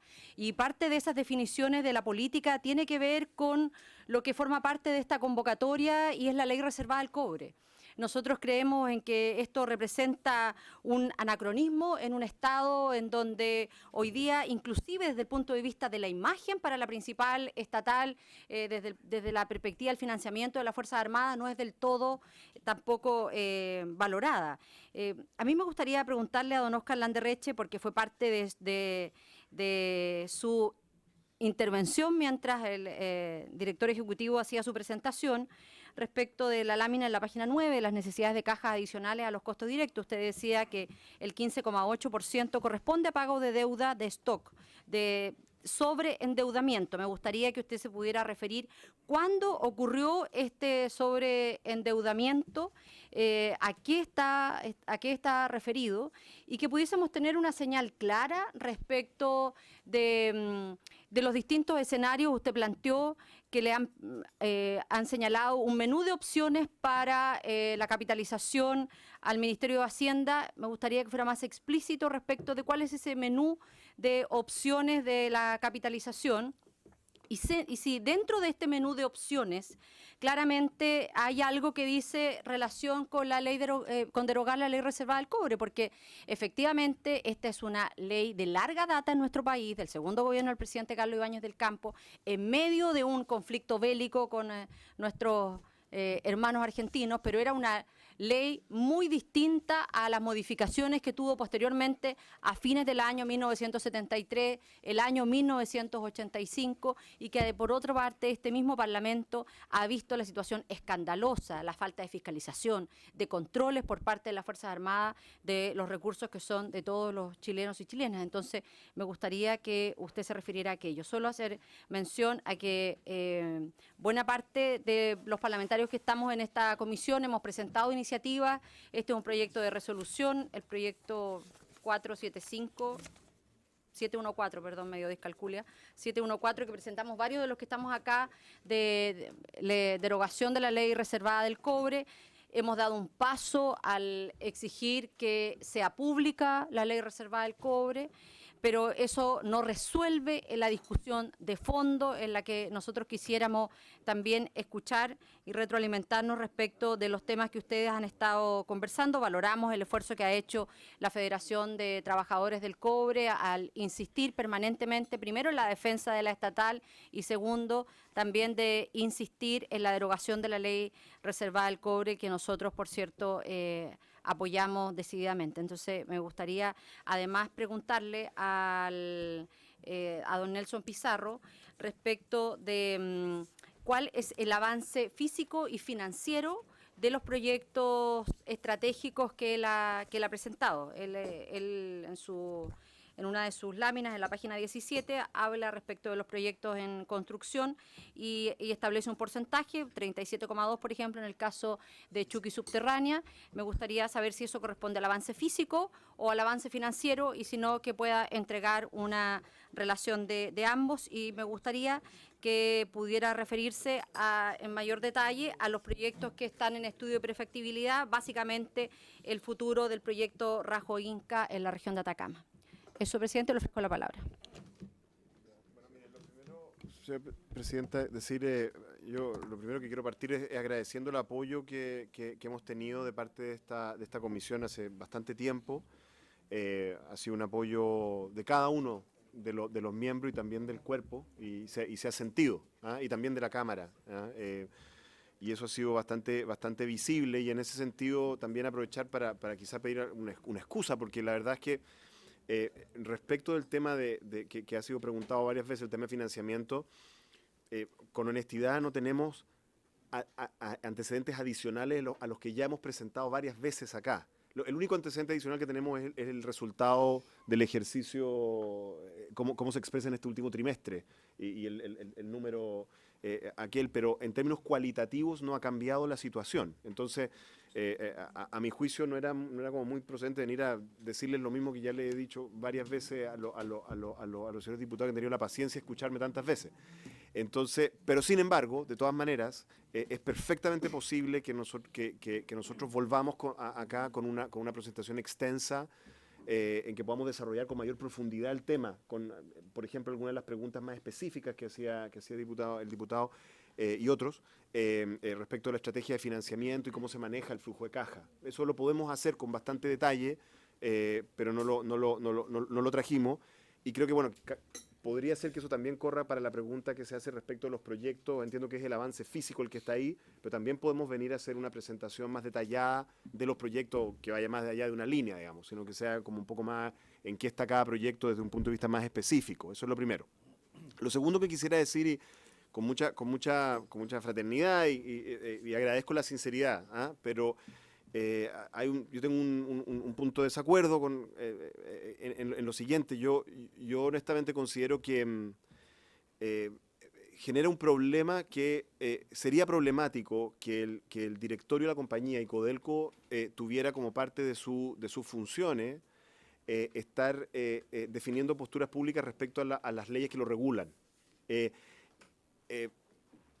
Es cierto que esto no es un error, es a propósito. O sea, es a propósito que no tenemos, es a propósito que la corporación y el directorio no asume posiciones corporativas sobre las leyes que lo regulan. Lo que sí hacemos es que cuando aparece una ley, como por ejemplo la consulta de la diputada Paulina Núñez, o cuando aparece ley de glaciares, o cuando aparece la ley, la de emisiones, las distintas leyes, es cierto que siempre se nos consulta y damos una opinión técnica sobre cuáles serían las consecuencias. Una opinión técnica que usualmente se radica además al nivel de la gerencia, para mantenerlo a un nivel técnico. Pero es a propósito que no se lleva al directorio para establecer una postura oficial del directorio. Yo creo que hay dos problemas con eso. Uno es que creo que es medio complicado, porque nosotros somos un cuerpo delegado, no somos electos por la ciudadanía para tener una posición sobre el tema. Y lo segundo es que, para ser muy sincero, la cantidad de trabajo que tenemos para hacer funcionar bien esta empresa bajo los términos que se nos dan, si nosotros ocupáramos el tiempo en además tener discusiones sobre todas las leyes que nos regulan, sería complejo. Ahora, dicho lo anterior, es cierto de que el caso del presidente del directorio, uno tiene que adquirir una cierta vocería, y por eso es que soy tan cuidadoso. Yo sé que tenemos una diferencia, un desacuerdo, pero por eso es que siempre ustedes me escucharán ser muy cuidadoso manifestando que esa es la postura mía como presidente del directorio, pero no es una postura oficializada por el directorio. Ahora, dicho eso, yo no conozco a nadie. Honestamente no conozco a nadie. Yo no he tenido el gusto de conocer a una persona en Codelco que considere que la ley reservada del cobre es una buena idea. Se lo digo, o sea, no he tenido el gusto. Capaz debe haber Nelson, capaz que los conoce más, pero yo no he tenido el gusto. No he tenido el gusto, y déjame decir, tampoco en el directorio anterior.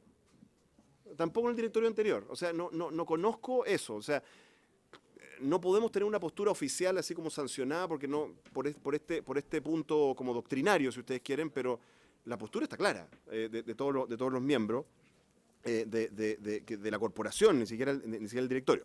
Ahora, dicho lo anterior, respecto también a un tema más general, el dueño, y ustedes han visto durante los últimos meses, el dueño conoce en detalle las necesidades de financiamiento de la empresa, las conoce en detalle, hemos trabajado, y los impactos sobre la producción que tendría en la capitalización.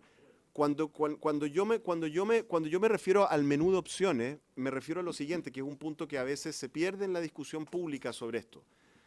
Hay dos cosas distintas, que son complementarias, no sustitutas. Uno es el problema de flujo de caja, que se genera puntualmente en un año difícil como puede ser el actual, debido a esa u otras regulaciones, ¿ya?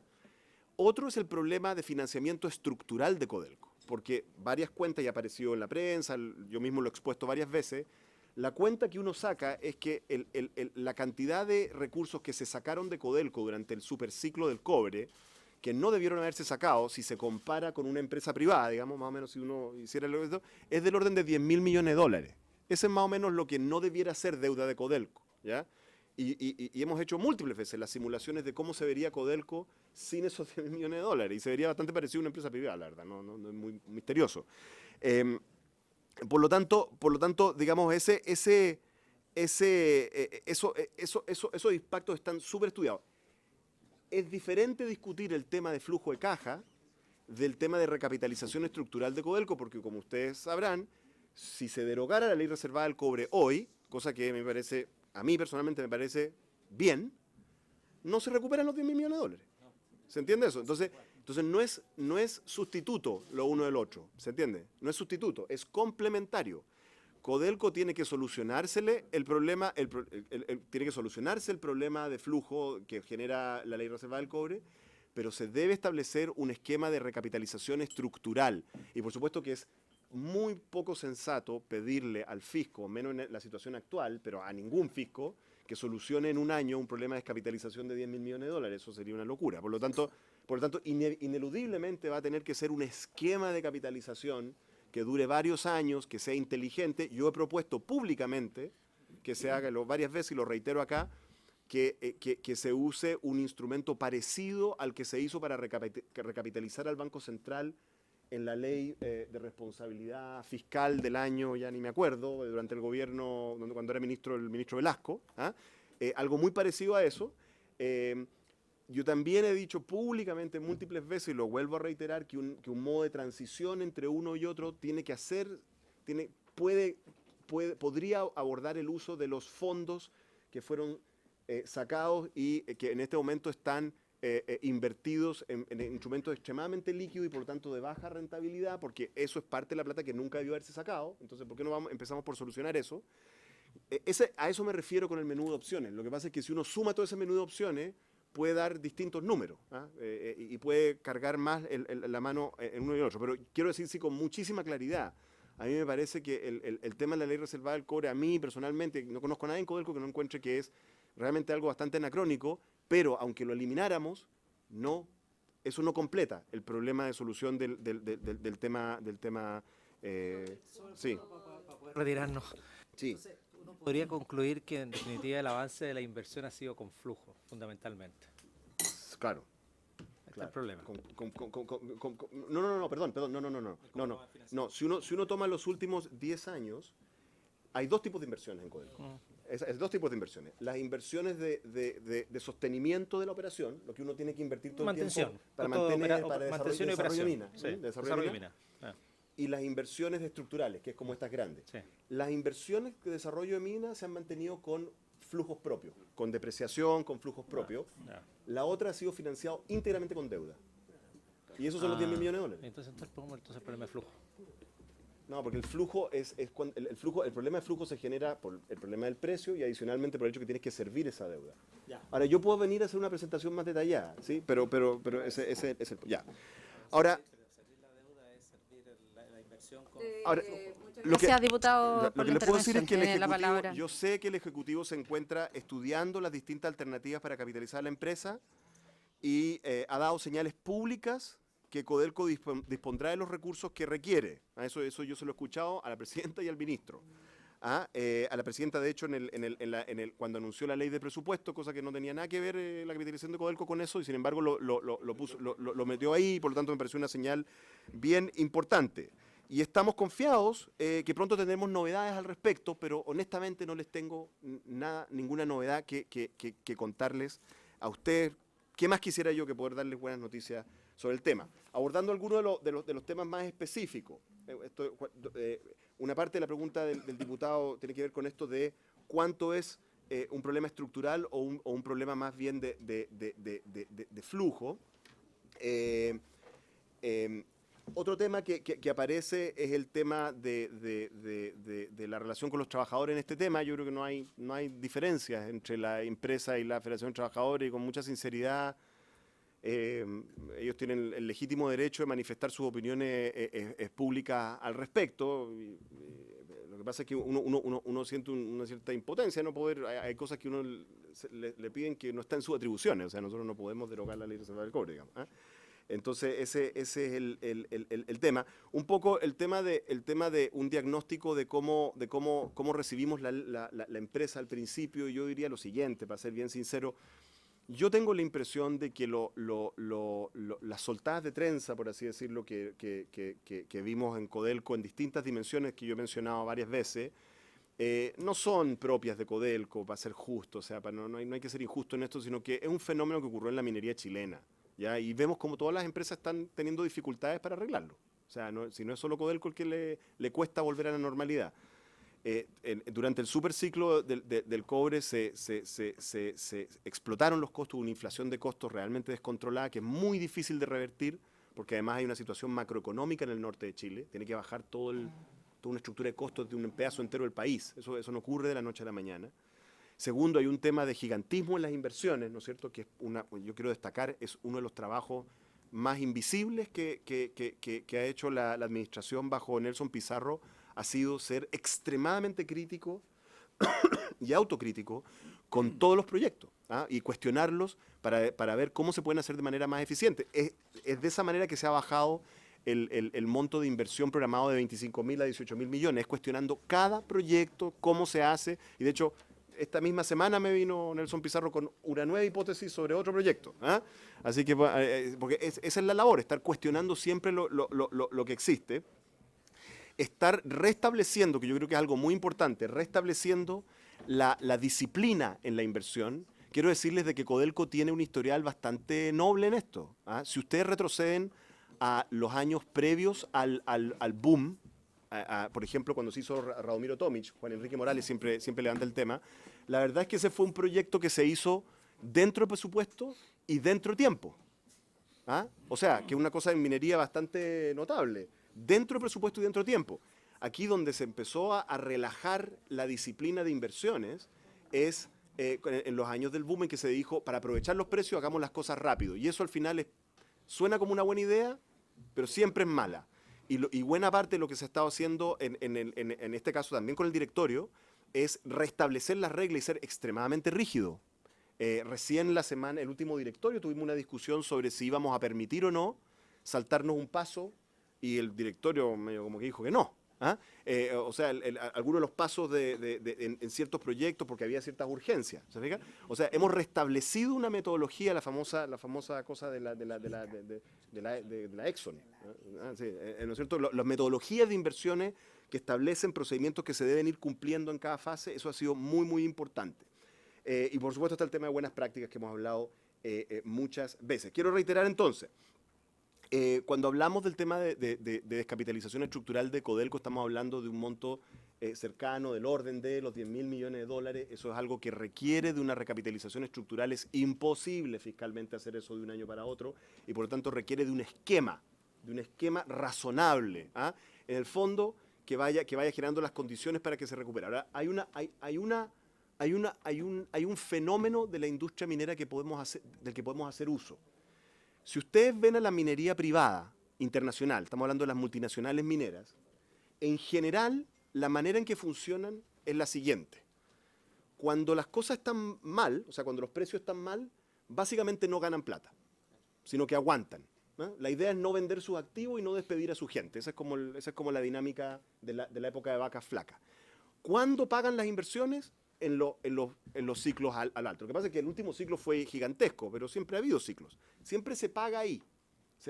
Entonces, ¿qué es lo importante? Lo importante es que seamos capaces de sostener la producción de Codelco, para que cuando venga ese ciclo podamos generar el pago. Eso es lo primero. Y lo segundo, generar algún esquema estructural para que cuando ocurra ese ciclo se reinvierta en Codelco. ¿Se entiende? Porque eso es lo que hacen todas las empresas multinacionales privadas, y lo que tenemos que hacer es replicar eso, si no hay que inventar el agua tibia.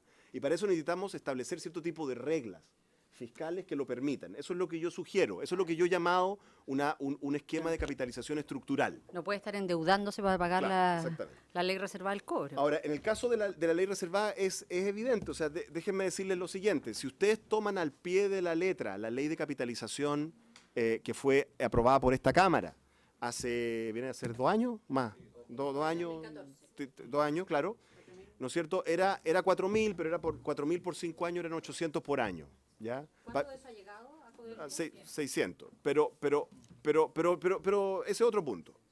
Solo quiero hacer notar lo siguiente, si se nos entregaran los 800 de este año, solamente serviría para devolver lo que hemos pagado en ley reservada.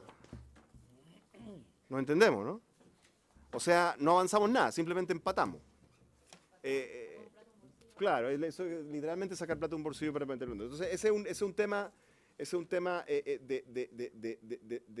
fondo. Yo me pongo a disposición de ustedes para volver con una cosa mucho más detallada. Yo veo que esperaban una cosa más detallada sobre el tema de capitalización y financiamiento. Tenemos presentaciones todo lo extensas que ustedes se pueden imaginar y detalladas al respecto. Pero por el momento tengo que ser muy honesto y decirles que no tenemos demasiadas novedades excepto los resultados, digamos, en ese momento. Y hay solo un punto que sí quiero hacer, que quiero aprovechar, porque yo desde mi perspectiva no vengo tanto, entonces tengo que aprovecharlos a usted. Parte del problema de descapitalización de Codelco tiene que ver con una política de dividendos del dueño, con la ley reservada, en fin, eso es parte del problema. Pero yo quiero decirles lo siguiente. Parte del problema de descapitalización de Codelco y el problema financiero que Chile no abordó correctamente durante el ciclo del cobre tiene que ver con otra cosa, porque había una pequeña discusión interesante que se podría desarrollar sobre cuándo fue el precio alto y cuándo se generaron. Pero déjenme decir lo siguiente, los presupuestos estructurales del fisco funcionan con lo que se llama, funcionan con una comisión de expertos que fija un precio estructural del cobre. Si ustedes miran la historia de ese precio estructural del cobre, van a ver que durante muchos años, esas comisiones, que tienen además una composición súper transversal de expertos, fueron extremadamente optimistas respecto al precio a largo plazo. Tuvieron pronósticos japoneses, para decirlo o sea, realmente muy optimistas sobre cuál es el precio de largo plazo. Naturalmente, si uno cree que el precio de largo plazo del cobre es súper alto, bueno, cree que estructuralmente puede gastar mucho. Entonces, parte del problema tiene que ver con cosas específicas de Codelco, pero parte de esto tiene que ver con que nosotros tenemos que, como país, revisitar los mecanismos y las formas en que hacemos presupuestos estructurales. Creo que eso es absolutamente central, porque si no, les prometo que el siguiente ciclo vamos a caer en exactamente la misma historia, porque los pronósticos siempre van con el ciclo, ¿ya? Y quería aprovechar simplemente para instalarles esa idea, porque me parece que también es importante. Eso. Bueno, queremos agradecer la presencia del presidente del directorio, del presidente ejecutivo de Codelco. Vamos a hacer el esfuerzo de reagendar una nueva y pronta visita a esta comisión respecto de los temas que han acaparado mayor atención y que dice relación con la derogación de la ley reservada del cobre y la capitalización de Codelco. De todas maneras, quiero someter al acuerdo para enviar una serie de oficios al ministro de Hacienda. Primero, para conocer cuáles han sido las razones por las cuales la capitalización que aprobó el Parlamento el año 2014 no se ha concretado en los términos que estaba establecido, y para recabar información al ministro de Hacienda respecto de cuáles son los escenarios que él está evaluando y los plazos para la capitalización, a esta segunda capitalización del proyecto de ley a Codelco. ¿Sí les parece? Okay. ¿Algún otro acuerdo? Que nos queda, es que tenemos que recibir nos quedamos una segunda que vienen de Magallanes. Así es que lo invitamos para que esa pregunta quede pendiente al próximo encuentro. Muchas gracias. Suspendemos por un minuto para despedir a nuestros invitados.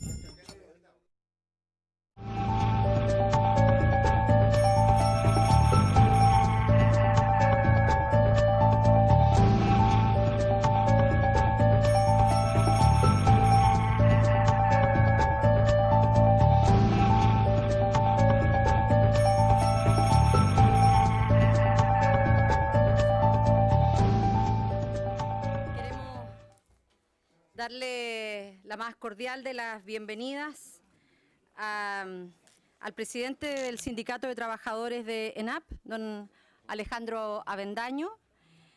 Le acompañan miembros del directorio.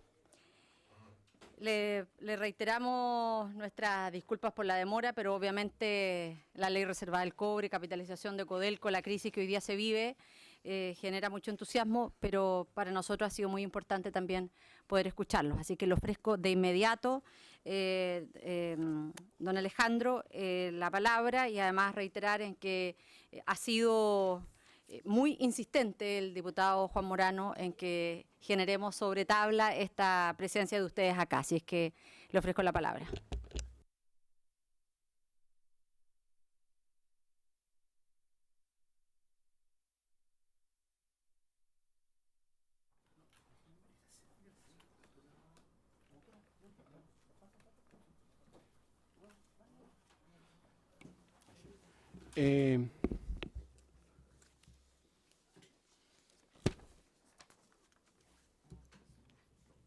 Muchas gracias, Presidenta, y los honorables diputados que nos reciben. La verdad es que hemos querido poder llegar hasta esta comisión para poder expresar el tema que nos preocupa del subsidio del gas que hoy día mantiene ENAP Magallanes, y que hemos visto, ¿no es cierto?, que algunas empresas privadas también habían tratado de, o están insistiendo, ¿no es cierto?, que pudieran tener acceso.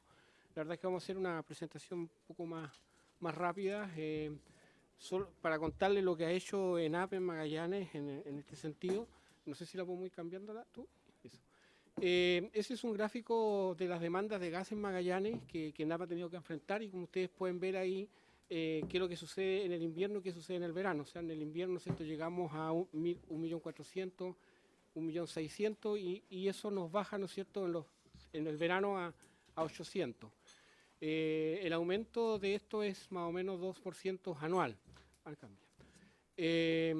Sigue. La producción luego de eso, para atrás eso.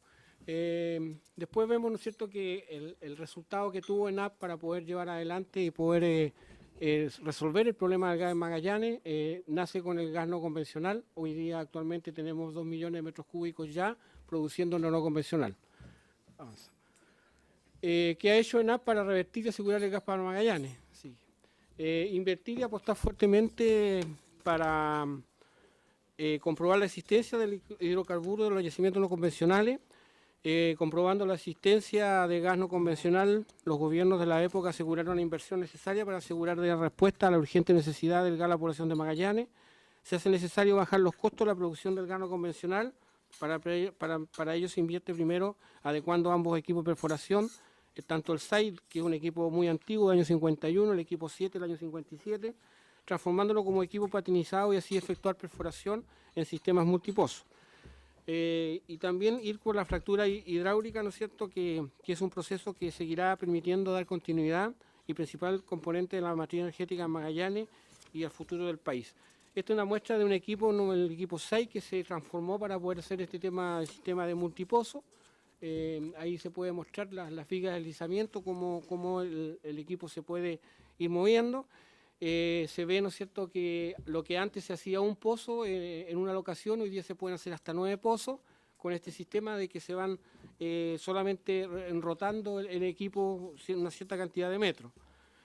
Después ustedes conocen ya lo que sucede con la confirmación de las cuantiosas reservas de gas no convencional en Magallanes, del Servicio Geológico de Estados Unidos, que comprueba, ¿no es cierto?, que en Magallanes ya tenemos unas reservas probadas por 8,3 trillones de metros de pies cúbicos, que ratifican que los trabajadores y los profesionales de ENAP venían señalando. Las reservas en procesos industriales, como para tener una idea, nosotros con 3 TCF podríamos abastecer con GNL al país. Con 0,7 TFF podríamos tener un tren de metano funcionando, y el consumo de la ciudad con 0,3 TCF podríamos tener cubierto Magallanes por 20 años con gas. El bloque Arenal, que es el principal que nos está dando todo el gas no convencional, en el año 2015 52 pozos perforados, el 2016 47 pozos perforados. Actualmente tenemos en producción 10 multipozos, que son los que se señalan ahí. Las producciones actuales de gas en Magallanes, en el convencional es de 1 millón, y eso tiene que abarcar isla, continente y costa afuera, y en el gas no convencional ya estamos con una producción de 2 millones de metros cúbicos solamente en el bloque arenal no convencional. El total de gas producido en ENAP actualmente en Magallanes es de 3.101.000 metros cúbicos. Es por ello que a partir del 2013 el Estado reconoció el esfuerzo, el impacto negativo que recibía ENAP, sobre todo por el gas no convencional, incorporó el subsidio para de alguna manera ayudar a cubrir parte de los costos del precio de venta del gas a Gasco. Ahí están las cifras, ¿no es cierto?, de cómo impacta la parte productiva. En el año 2012, ¿no es cierto?, había que comprar un gas con un valor de 90 millones de dólares para pérdida de ENAP. El 2013 ya se compra 82 millones de dólares en gas, o sea, 82.000 metros cúbicos en gas. Ha ido subiendo y ya vemos que el 2015, el 2016 ya baja esa cifra porque hemos podido lograr tener la cantidad de gas no convencional como producción propia. La situación financiera, obviamente que eso habla de lo que es hoy día el tema de la plata que se recibe como subsidio, y sin embargo ustedes pueden ver que las cifras no alcanzan tampoco el subsidio. Tenemos diferencia de 39 millones de dólares, 2014 49, el 2015 19, y este año obviamente como se ha comprado poco gas, solamente 1,4. Por lo tanto, esa es la importancia de poder continuar con el subsidio del gas para ENAP. En el suministro de gas a la ciudad, en las inversiones que se han hecho en Arenal, el 2012 25 millones de dólares, el 2013 55, el 2014 96, el 2015 255, para el año 2016 proyectado 179. O sea, se ha invertido en Arenal 611 millones de dólares a la fecha. Y lo que se ha recibido como subsidio en todos estos años ha sido 291, o sea, hay una cifra importante que ENAP ha tenido que aplicar, digamos, para poder mantener esos valores. Los costos de ENAP Magallanes para la producción, el 2013 estaba en 8,72 el millón de BTU, el 2014 tuvo un valor mucho más alto de 9,4, el 2015 8,59 y hoy el 16 se ha podido lograr bajar a 8,19. Los precios de venta de gas eran 2,24, eso se le vende a Gasco, 2,23 el 2014 y el 2015 sufre un problema de que como se estaba con el precio de venta como dólar y el dólar variaba mucho, el gas subía, entonces ahí se tuvo que cambiar a vender el gas no en dólares sino que en pesos, y eso afectó obviamente que ENAP tuvo que bajar el valor de venta de gas a 1,88 y a 1,83. La diferencia del subsidio, que justamente cuando uno lo vende a 1,83 y te cuesta producir 8,59, es lo que hace el subsidio, ¿no es cierto?, para poder compensar. Las conclusiones, digamos, para decir que por qué nosotros debemos mantener el tema del subsidio como ENAP. Los trabajadores consideramos que el interés de los productores de gas privado acceder al subsidio es completamente improcedente. Lo que era nuestra empresa es fundamental y necesario para los siguientes motivos. El subsidio no solo busca asegurar los precios vigentes, sino que también asegurar el suministro a largo plazo para la región. Porque fue ENAP quien en los momentos de mayor criticidad del gas en la región asumimos el solo riesgo de apostar por el gas no convencional. Dado que las reservas de gas convencionales en declinación hoy solamente se debe abordar por el gas no convencional, recurso que requiere inversiones mayores que ENAP asumió y nunca fue desarrollado por los privados. ENAP es la única empresa realizando operaciones no convencionales en Magallanes y a escala suficiente para cubrir la demanda que hoy la región y a futuro debiera darse para el resto del país. La región de Magallanes es al menos en el corto y mediano plazo completamente dependiente del gas natural, todo el año, calefacción 100%, energía eléctrica 100%, transporte público 100%. En Magallanes se necesitan 20 horas día promedio anual de calefacción, lo que es en la zona central 5 a 6 horas. Todo lo expuesto anteriormente nunca podrá ser garantizado por la empresa privada, solo lo puede asumir ENAP por su compromiso y rol social que toda empresa del Estado debe asumir, asegurando y garantizando la matriz energética no solo de la región, sino que del país. Luego podemos ver una boleta de consumo donde refleja efectivamente lo que hace el subsidio. Uno puede ver en el cuadro rojo que si no existiera subsidio, una boleta de consumo de 317 metros cúbicos pagaría 53.000 pesos y la verdad que hoy día paga 30.650 pesos. Ese es el efecto que realmente tiene directamente para la ciudadanía el hecho del subsidio. Claro. Y lo otro, finalmente, que ENAP es la única empresa que aporta al Fondema. Esto es por una ley nueva. Y eso lo hace solamente ENAP, no los privados. Y desde el año 2011 al 2016, ENAP ha aportado al Fondema 29,8 millones de dólares. Las empresas privadas no aportan al Fondema, sino que lo hacen a través de la Tesorería General de la República, así que no podemos garantizar que esa plata realmente llegue a Magallanes. Eso en el fondo, señora Presidenta, señores diputados, lo que nosotros queríamos exponerle y de la necesidad, ¿no es cierto?, de poder seguir contando con el subsidio para que sea ENAP que lo mantenga. Muchas gracias. Muchas gracias, presidente. Le voy a pedir que podamos extender esta comisión para poder hacerle algunas consultas a nuestros invitados, dado que nos ha parecido muy interesante su exposición. ¿Estamos de acuerdo? De acuerdo. ¿Se ofrece la palabra? Diputado Lemus. Ah, ¿cómo te vi? El proyecto de gas estaría en su tercer trámite y llega a la comisión. Vuelve a la comisión. No, no necesariamente, tendría que volver a la sala. Vuelve a la sala. Salvo que la sala acordara solicitar la opinión de la comisión. Ah, ya. Ok. No, eso pero de todas maneras la presentación... Lo decía por eso. Oye, sí. No, buen Gracias, punto. Yo creo diputado. que ha tenido hartos cambios, hecho el seguimiento por el Senado. Y yo creo que sería tal vez un oficio que usted mande al presidente, que cuando llegue lo veamos de nuevo por su intermedio, o a lo menos lo solicitemos. Sin ¿Les parece? Tenemos disposición de tomar acuerdos. ¿Les parece? Perfecto. Ha sido esta intervención del Sindicato de Trabajadores de ENAP también muy interesante, porque bueno, se produce tras la aprobación de la ley de presupuesto, en donde esta partida que está dentro del Ministerio de Energía ha quedado claramente establecida que es una partida que va a la Empresa Nacional de Petróleo, de manera de que ustedes también puedan ser portadores a los vecinos de Magallanes de la tranquilidad que puedan tener respecto de que estos recursos van a estar, ya están contemplados en la ley de presupuesto y que por lo tanto el aporte compensatorio que realiza el Estado a través de la ENAP lo va a seguir realizando. Así es que le pedimos que en esto ustedes también puedan ser portadores. La ley de presupuesto recién se aprobó finalmente en el día de ayer y por lo tanto nos parece muy oportuno la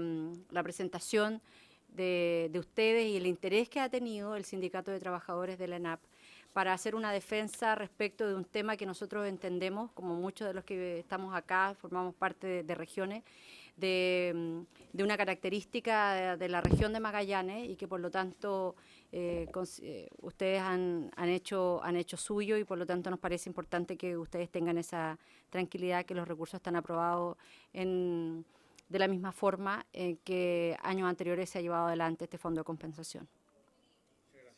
Muchas gracias. Señor presidente, o al resto del directorio le ofrecemos la palabra.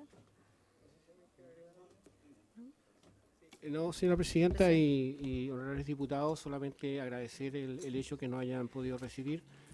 Sabemos que sí, efectivamente, nuestro diputado por la zona Morano hizo también harto esfuerzo para que esta comisión nos pudiera recibir, así que muy agradecidos, nos vamos muy contentos con la noticia también que usted nos acaba de entregar y darle la tranquilidad, ¿no es cierto?, a la ciudadanía, sí, darle a la ciudadanía, ¿no es cierto?, que hoy día tenemos asegurado nuevamente el subsidio y que se vea reflejado nuevamente en las boletas, ¿no es cierto?, que no van a tener un precio más alto de lo que realmente corresponde pagar. Así que muchas gracias por habernos recibido. No, muchas gracias. Y yo quisiera... Sí, un pendrive también del sindicato. Ah, bueno, muchísimas gracias. Le pedimos ahí a la Secretaría que pueda... Y de todas maneras se encuentra en esta sala el asesor legislativo del Ministerio de Energía, don Felipe Venegas, que tal vez sería muy interesante aprovechar la visita y el largo viaje de ustedes para que pudieran conversar respecto de cuáles han sido las modificaciones del proyecto de gobiernos corporativos de ENAP. Esta es una iniciativa que vuelve en tercer trámite a la Cámara de Diputados. El Senado introdujo algunas modificaciones y al menos para quien habla sería muy importante conocer la opinión de ustedes y por lo tanto le pediría al asesor del Ministerio de Energía que pueda explicarles en detalle cuáles son estas modificaciones tras concluir esta comisión y que nosotros podamos, a través de la información que usted ya ha establecido con esta comisión, poder tener la opinión del Sindicato de Trabajadores de la ENAP respecto de esta iniciativa. Habiéndose cumplido el objeto de esta sesión y agradeciéndoles la presencia de ustedes en esta comisión, esta se levanta. Muchas gracias.